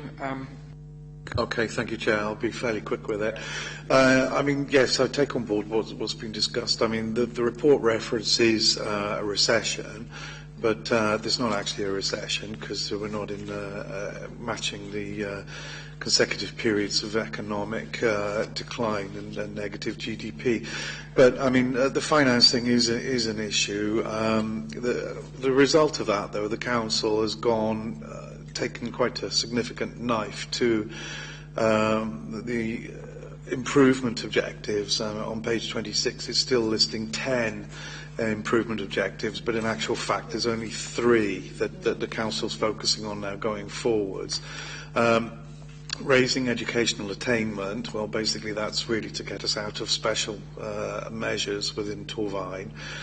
Protecting social care services, well, we've always endeavoured to try and do that anyway, even when we were looking at potential 10% cuts, which I didn't anticipate that we were going to get anyway, but all the various department heads put in a plan on a level of funding cuts up to that 10% figure, which was really going towards forming the corporate plan going forwards, and obviously the corporate plan impacts on workforce planning as well. And the last target, increasing recycling rates, well, that's fairly obvious really, because we face punitive charges from Welsh Government if we don't meet landfill targets and increasing recycling rates. But the 10 million per year, I'm not sure what level percentage cuts that is based on, because the point I was trying to make was, yes, there is an uncertainty surrounding potential mergers. A lot hinges on the outcome of the Welsh Government elections coming up in May next year, whether Labour get an increased majority or whether another political party agrees with the Labour Party in terms of these proposals going forward. We don't know, and as has been alluded to already, the likelihood of that coming to fruition is probably not going to happen before probably 2020, and we're talking about planning for 2015 to 2018. I think the focus has been right in terms of the approach that we've had already, with increased collaboration overall, the joint working with the SRS and a number of other different functions that the council performs. Yes, so it's the uncertainty there in terms of future funding going forwards. It's likely that the austerity measures will continue and we will see future cuts, but we don't know the level of those cuts that are going to be coming in over the next 3 years. That was the point I wanted to make. Thank you. Could I move on to theme 3, because I think most of the questions on theme 2 have been answered. But the number 1 on theme 3, could you do it, Phil, please? As you, sorry.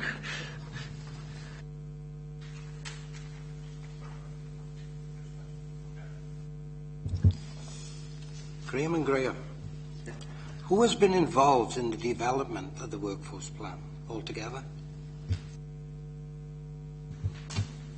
If I miss anyone out, Graham will correct me, but the origins of this started with a one-to-one meeting between Graham and myself.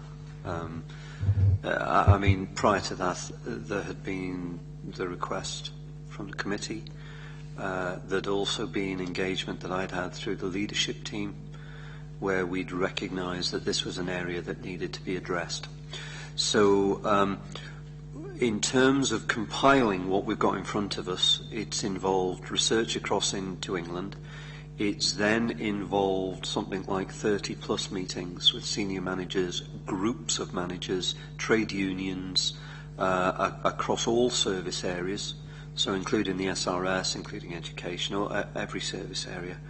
It's also then included engagement with Senior Managers Task Force.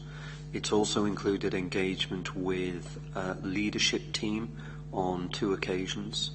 And as I say, ongoing engagement with the trade unions as well. So I don't think I've missed anybody out, but we've tried to bring quite a lot of perspectives together in terms of capturing the picture as it stands at the moment. Could you just explain perhaps a little bit more about the relationship with the unions? In the sense of how we've engaged with them on this particular one, or in terms of wider engagement with the unions? Or? How you've engaged with them on this particular topic? Right. It was flagged with them back in September that we were working on this, and they were part of a much wider consultation with some senior managers and with the trade unions, where they were invited to submit written comments. They did that. Not all of the union officers submitted comments, but certainly both GMB and Unison were represented in their views in terms of building in some of the detail on this. There has then been, I mean, we have a monthly meeting with the trade unions, at which we have the opportunity to raise issues and discuss these sorts of things further. So was there anything else? Yes, in addition to that, I actually met 2 of the Unison branch officials. I couldn't meet the GME regional officer because he just couldn't make it on the 10 days I was here, but the offer was made to everybody. I also offered to meet head teacher representatives because I was very, very keen that we made sure we represented schools, but unfortunately their diaries didn't permit either, but they were given an opportunity to present their comments in writing, so we tried to be as inclusive as we possibly could.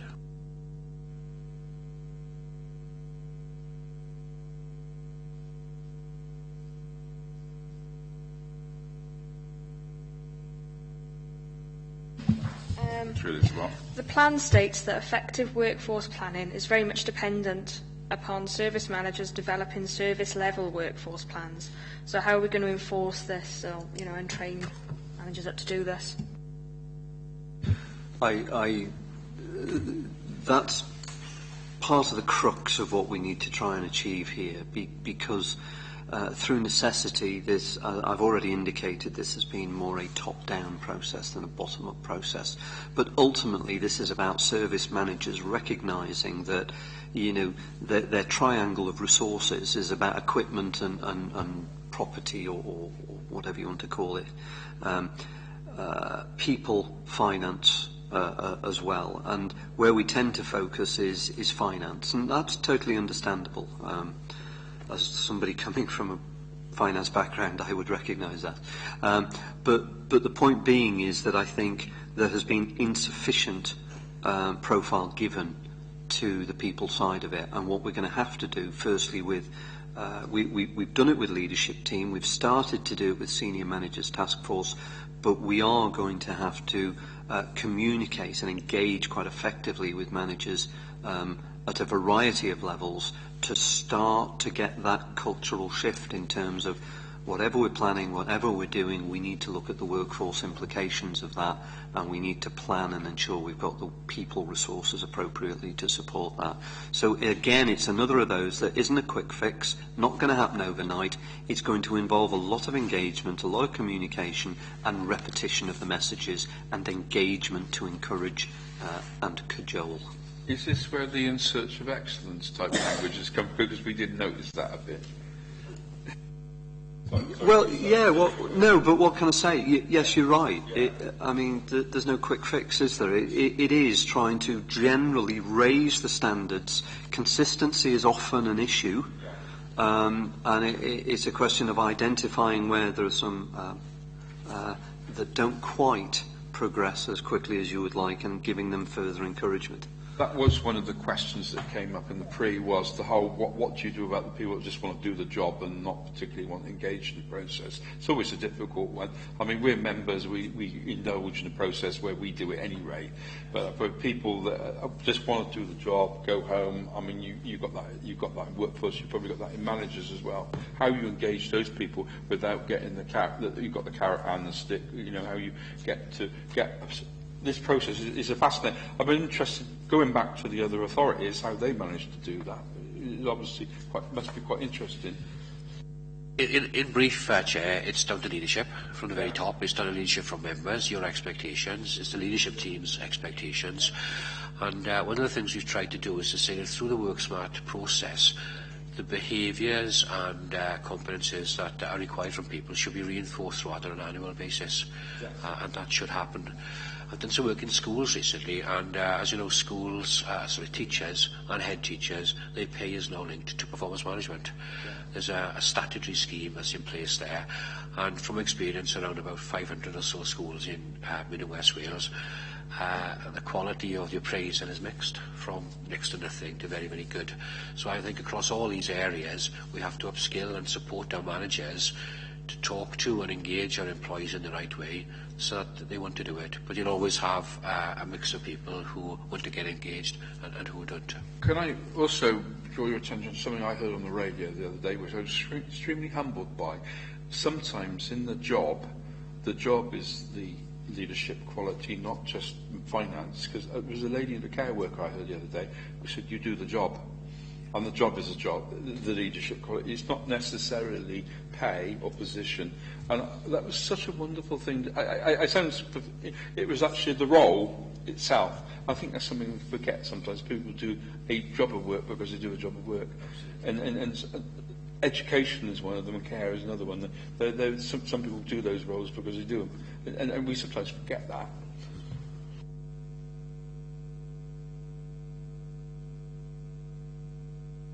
Next question. Yes.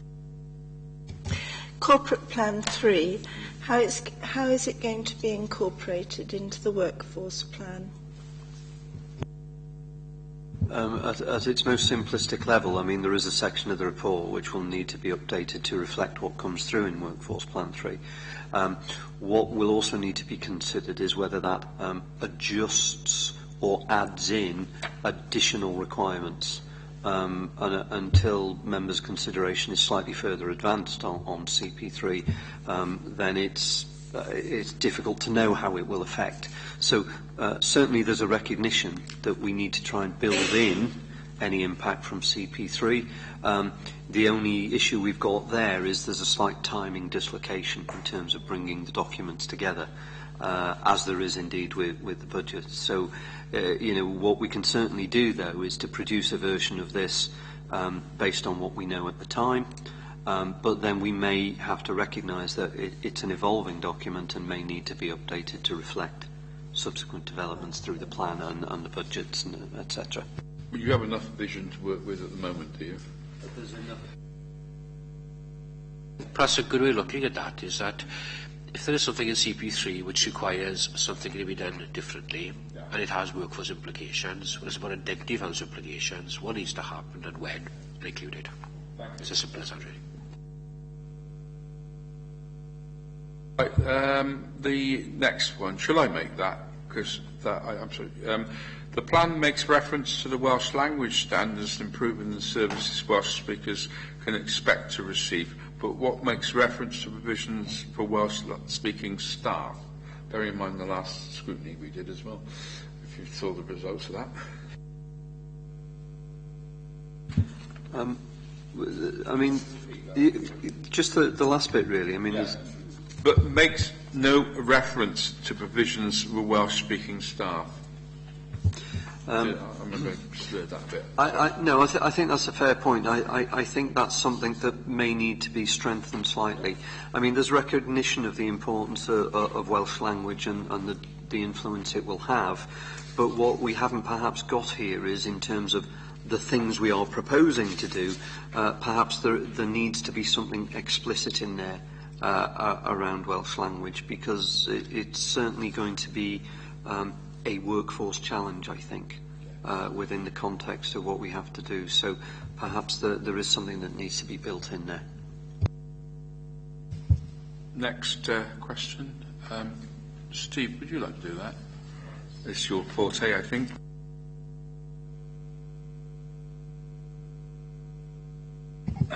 It's the I'm trying to do 3 jobs here at the present moment.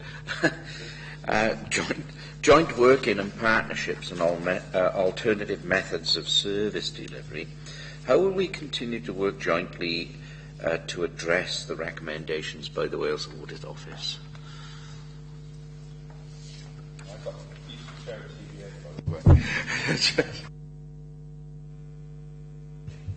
Sorry, I just wanted to be clear. The recommendations of the Wales Audit Office in respect of...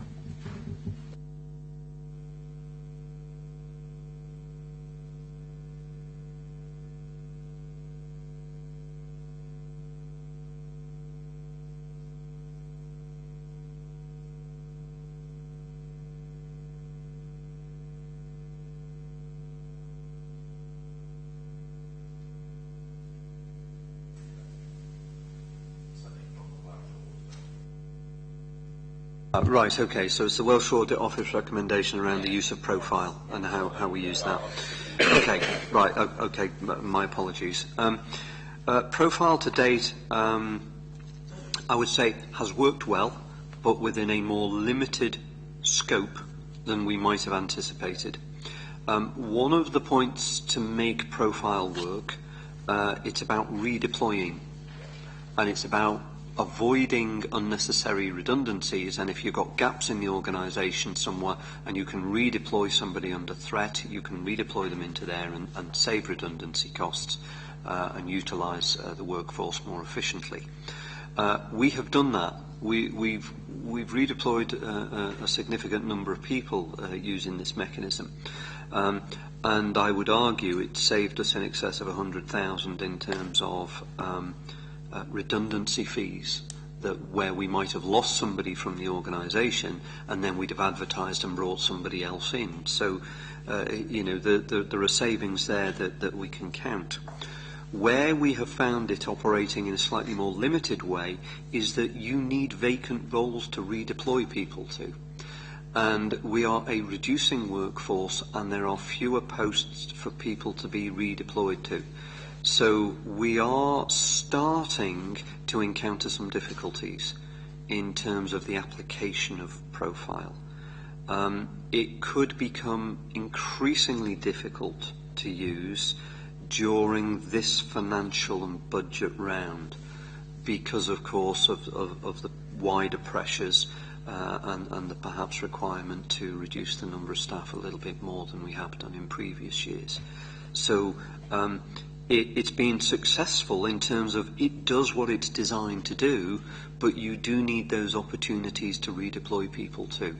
I would also say, however, though, that we have used profile in a slightly wider way, so that where we've been recruiting for senior positions, we've used some of the profile tools to assess ways of working for people for chief officer posts, for example. And we've used it So for some of those senior posts as an additional recruitment tool to help us. So hopefully that answers the question. Any more questions on that one? Okay, what we suggest now is to go over to theme. What was it? Theme 4. Yeah, theme 4, sorry. Somebody'd like to ask number one question on that. Jess? Yeah. Are we confident that the timescales detailed are achievable? No. Would you like me to expand on that? Okay. No, I think I've been quite clear in that, yes, they are illustrative. I mean, I'd love to be able to deliver all this, but the number of recommendations, the timelines, the costs associated with it, which we've touched on all those things, they are aspirational. And I think, what we've done is to capture as many of the issues as we can, perhaps not Welsh language fully, but we've captured as many issues as we can. And what does need to take place is that further consideration on the detail of the delivery in terms of timescales, priorities, and whether there is money required to support any of those initiatives. So as it stands at the moment, I think, if you think of the delivery plan as probably once members agree on the tasks, as it were, then officers would need to do further work on prioritising and developing that plan with perhaps slightly more realistic timescales. Could I just ask a supplementary there then, Chair? Would you need to go out and recruit to get more staff to help you?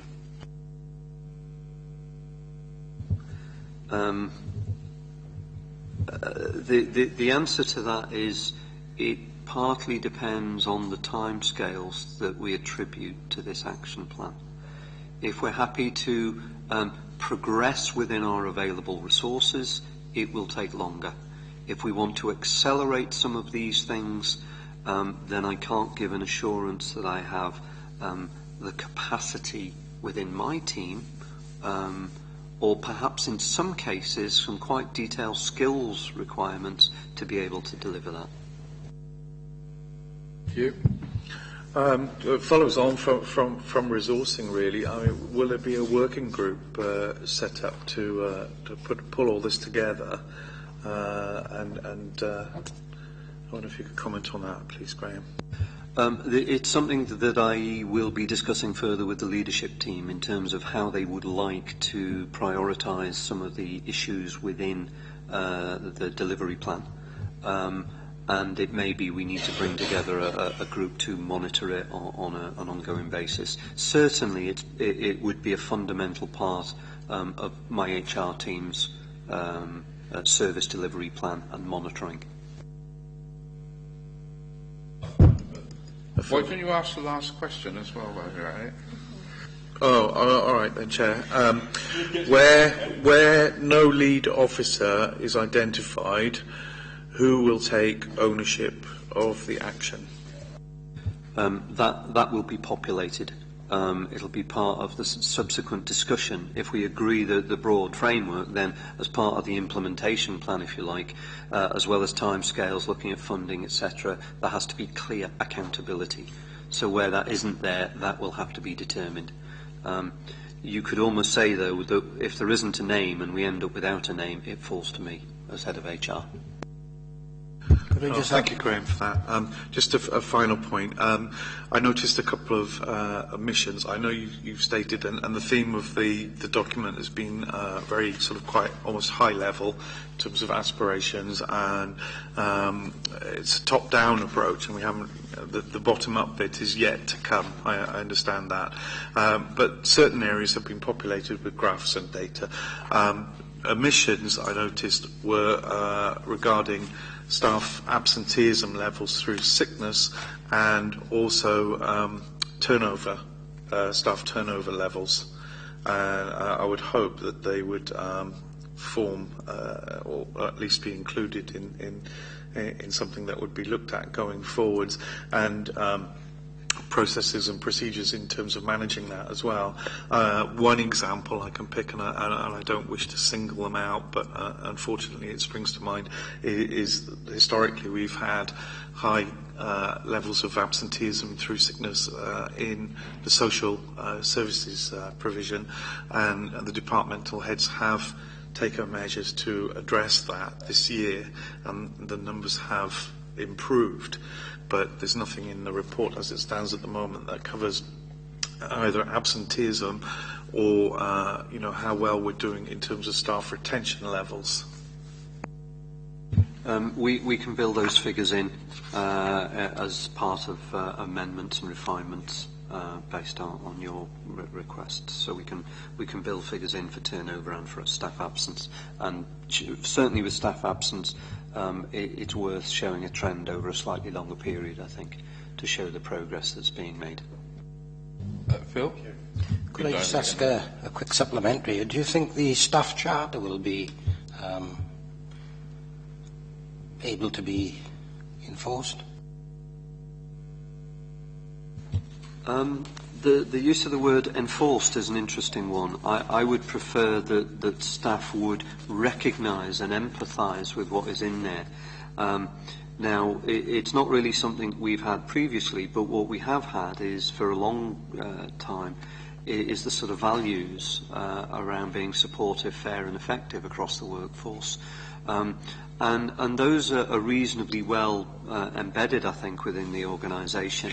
And it's sort of really building on that sort of theme. But I would like to think that people who are working for the council would recognise they're part of a collective, and the behaviours of the collective should be around what we're putting into the staff charter.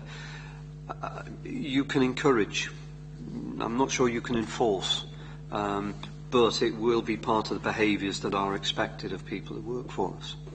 Maybe that was the wrong word to use, Graham, but and attracting and retaining talent. I know it's been touched on before, but it's the concept of trying to be an employer of choice. I mean, I think we're competing for the same space in some respects, in that there's 22 councils across Wales all looking for perhaps the best chief executive, or the best whatever it happens to be. And if you can build an environment whereby people enjoy working and relishing the challenge that is placed in front of them, then you're more likely to have the motivation and the drive of people than a most uncomfortable environment to work in. I would like to think, and this is anecdotal as much as anything, we do quite well in that respect. People who work for us, whilst they will have their moans and groans, you do hear stories of work elsewhere where the working environment is not as conducive to supporting staff as it is here. But I can't evidence that in a realistic way. Thank you very much, Graham. Graham and Graham, I've now got this. I got your triangle of resources, finance, and staffing and workforce planning. Obviously, an important element of all of that. Would you? Thank you very much for contributing to this scrutiny. Would you both like to sum up and maybe address? It's been a very complex thing to look at. This large report, a couple of reports there. And obviously a work in progress, I would think, was a good description of where we're at the moment. I'm sure we'll be back in front of us. And there's a couple of thoughts, if I may, just leave you with, and I will be brief. But this document I would accept as a work in progress. I think it is a quantum leap from where we've been. And I do think we need to recognise that this is a substantial step forward. I'm encouraged by Graham's reference to it's not as well developed as a concept within Welsh councils as we might have hoped. And so this does position us quite well. It isn't the final solution. It's a big step along the road. And what it is attempting to do is really give more prominence to the people part of the business and how we position that alongside corporate priorities and financial resources. So I recognise there's more to do. I recognise that the delivery plan is highly ambitious and aspirational and needs to be given a touch of realism in what we can do and when we can do it, and it also needs to be seen in the context of available resources. But what I would ask is that I think direction from elected members would be very much valued in terms of, are there certain areas where you think there are real priorities that need to be addressed and brought forward as part of that prioritisation, and whether there are things that we've missed out, which you've already alluded to one or two, and we'll build those in, but certainly what's important to you in terms of taking this forward over not just the next sort of few months, but over the next 6, 12, 18 months, 2, 3 years. On my part, really, just to say that this is a journey. This exercise workforce planning is a means to an end, not an end in itself. And if I just refer you to Appendix C of the workforce plan, the very last couple of pages, you'll see that there is set out there a summary of the characteristics of a high-performing workforce. And this plan is intended to get you as close to that position as you can, recognising that the sands are shifting below your feet every week and every month. And therefore, through tracking the workforce issues associated with all your priorities and everything you want to do, and acting upon those workforce implications, you will get closer to those characteristics of a high-performing workforce. And what I've asked the internal improvement staff to do is to consider how this can be built into an annual self-evaluation by chief officers and managers of their own section of the workforce and the workforce more generally, so that there's an active debate and discussion about, well, what is going well, what's not going so well, so we build that into the loop then of continuous improvement. And I think so then that will be a legacy which will be left for the future, and whatever you end up in terms of collaboration or mergers, then the work that you do will put you in a far better position than you would have been if you hadn't done that work. Thank you very much indeed. Yeah. Cheers, sir. Right. That's lovely. And it's over to you now.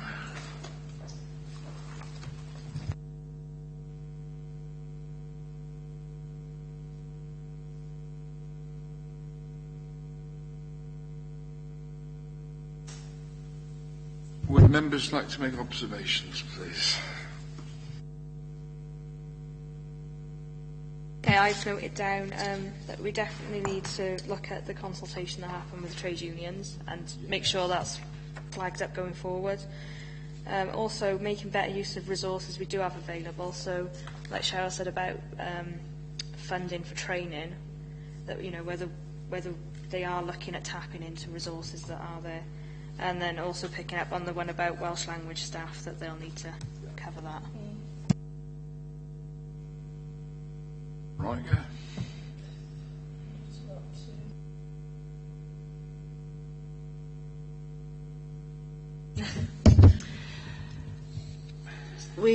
I'm looking at page 20, the suggested scrutiny activity. Yeah. And assessing the potential positive and negative impacts on the workforce from the implementation of the proposed revised workforce plan. So there's a lot of work that needs to be done there, and I think this needs to be taken up now by the Cabinet and seek what's going to be done. It needs to be looked at very closely by Cabinet and chief officers. Hugh? Thank you, Chair. Yeah, I agree with the comments that were made earlier, particularly with regards to the union consultation. I was a little bit surprised, to be honest, at that, given that Torvine's got a very good track record, really, of involving the unions in the past, and I was a little bit surprised at that. The consultation there obviously needs to be widened up. I know that they have responded to these comments and that they're going to have a further meeting in February. But she did mention also work-life balance, which wasn't mentioned anywhere in the report. So it's whether members feel there should be a recommendation around that or not, I don't know. If you can bear with me a moment, I'll just quickly scan through my notes to see if I've got any other points here that haven't already been raised. It was obvious that the knowledge base is incomplete at the moment regarding competencies and capacities, and where we are is a step forward from where we were 6 months ago, but is still obviously not a complete picture.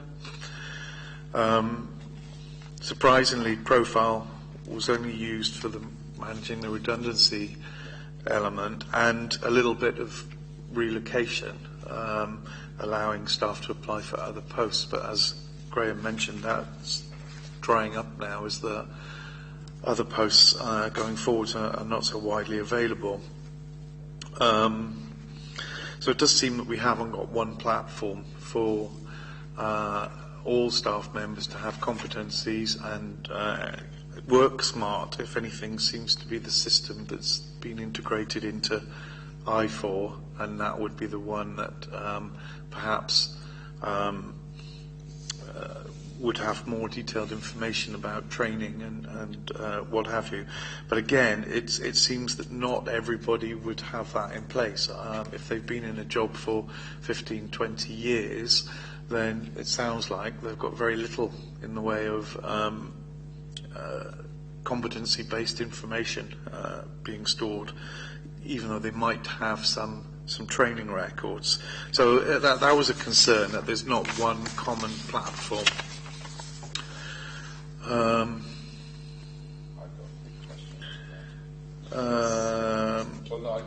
Far more fundamental big question. Graham mentioned that there'd been insufficient emphasis on the people side of things, but there'd been more focus on financials.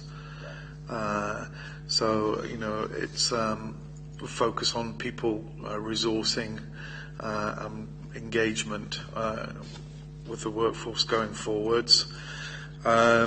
With joint working partnerships and alternative methods of service delivery, there's a question mark over whether there's going to be the establishment of a working group to deliver some of this going forwards. And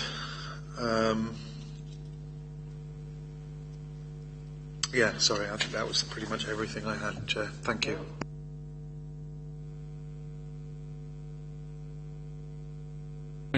The one thing you brought up, they were a bit sniffy in there about the voluntary sector. Now,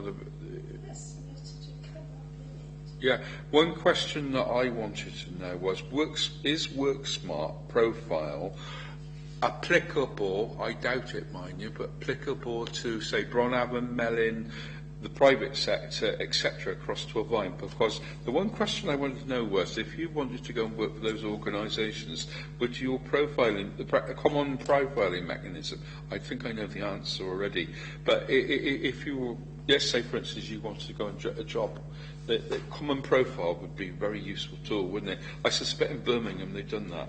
But that's the one question I didn't get into answer because we didn't really have time. But a common profiling mechanism across all the providers would be very useful. Cover education. Well, no, and that's the other question. So commonality of profile, and you picked up beautifully, I thought, the business about this going back 20, 30 years. I mean, admittedly, they should be based on educational and work competencies. So they're portable. The whole business, the last 20 years we've had portability. It's not new.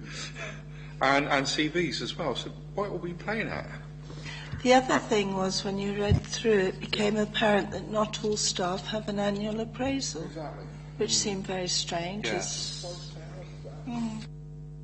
I mean, any... Phil wants to say, remember what you want to say. Going back to the training issue, Yeah. you just mentioned education.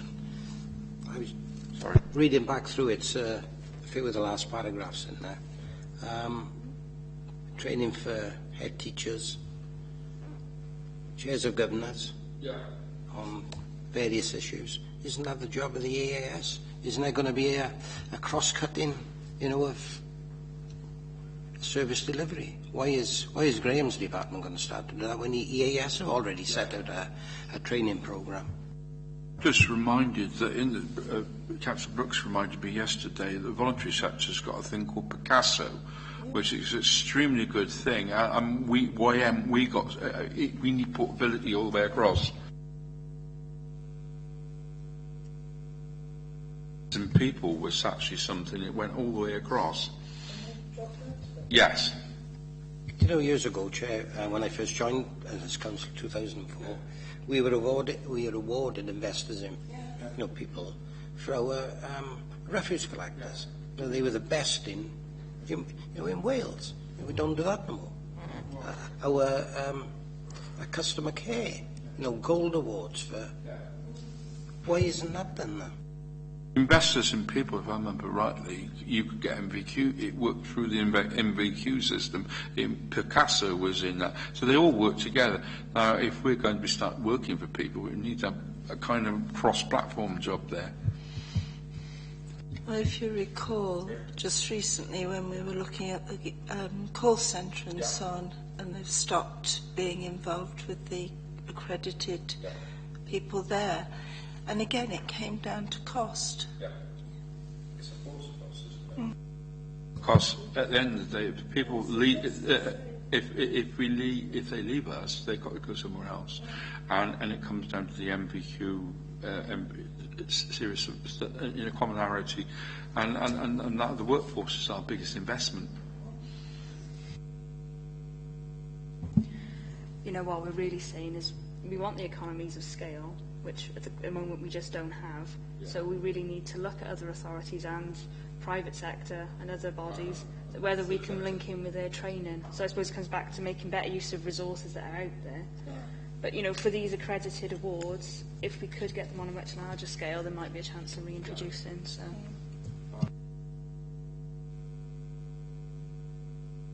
The usual process is good. I think pretty much covered them all between you. Right, so if I go through some of the notes, firstly, following Cheryl Morgan's discussions, so there were concerns about the engagement with the unions, so we need to look at that, and also how we engage with them. She mentioned that perhaps when it's hefty documents like this, perhaps a workshop environment may be more appropriate than going through that. Also, you touched on training then, and the unions obviously can tap into some funding for training, so we need to address that, and the work-life balance she mentioned, so that needs to be added into the plan. Then following discussions with the two Grahams, I know he said it would be huge to collate every bit of information on every member of staff, but he did mention in particular that recording of training was something that could be worked on and improved. They mentioned about service managers and that support should be made available to service managers when developing their service workforce plans, because they may not be experienced in...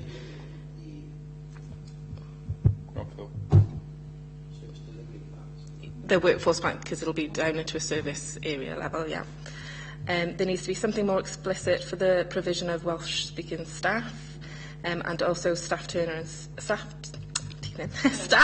and sickness absence to be looked at and considered, and build those figures into the plan. And then that was about all I had. Oh, the common platform.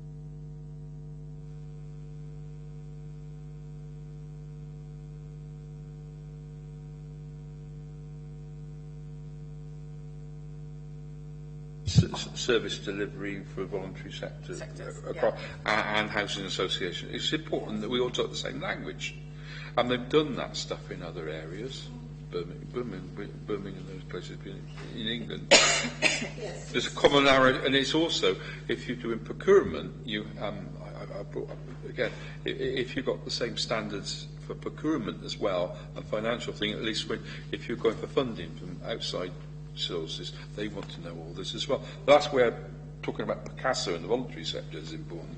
So that all makes sense. It's having a commonality, isn't it? Yeah.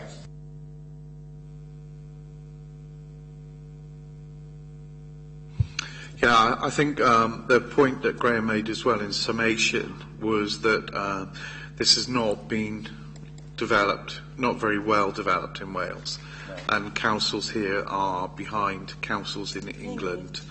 And there needs to be a lot more work undertaken here in Wales. So we need to kind of have more emphasis on this and more focus on this going forward.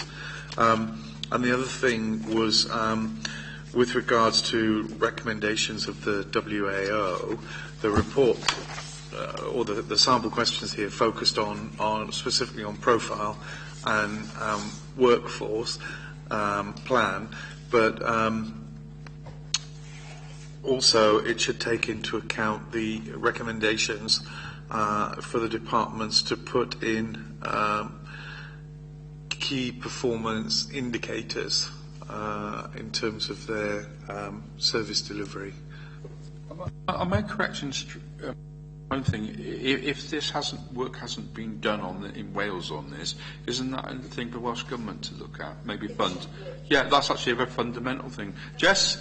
I say around that, because they said that we're in a strong position, that we're further ahead than most councils in Wales, that we should look to really build on that, particularly around, pooling resources, that we can reach out to other people and say, well, we've got the work done. It's about linking and finding out perhaps more definitively just what the other councils in Wales have done, because some of them may well have this work, but they've put it to one side. It's the department in the Welsh Government that does this, because it literally asks for a grant to do it. It would make sense, wouldn't it?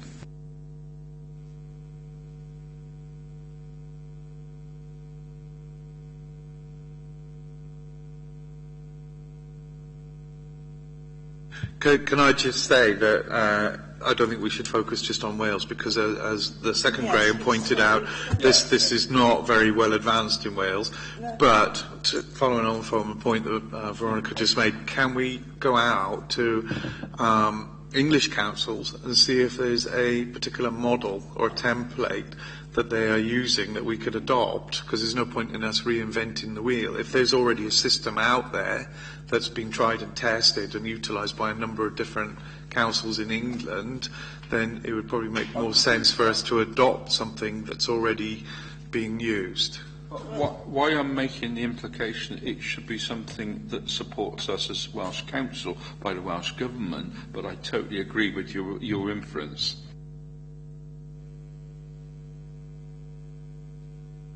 The reason I said that, Chair, was because when we did the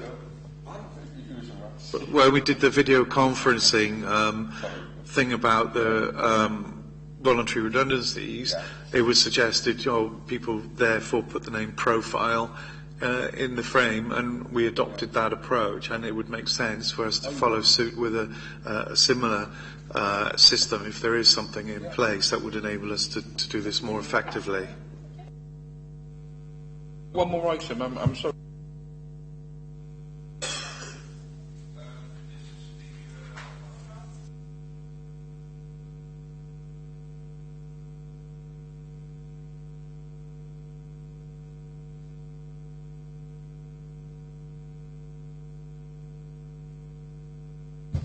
Sorry, member small schemes, what I've got to say about it is we've approved them, we just note them, I think is the word. Note them, yeah. And what's that one? The discussion on what to be taken to the next meeting. Have we got a recommendation?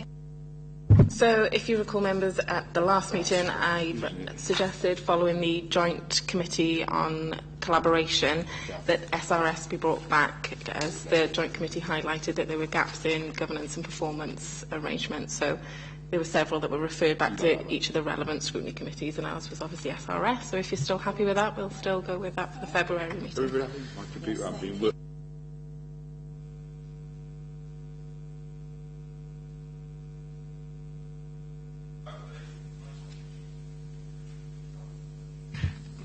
Okay, so thank you very much, everybody, for remaining here.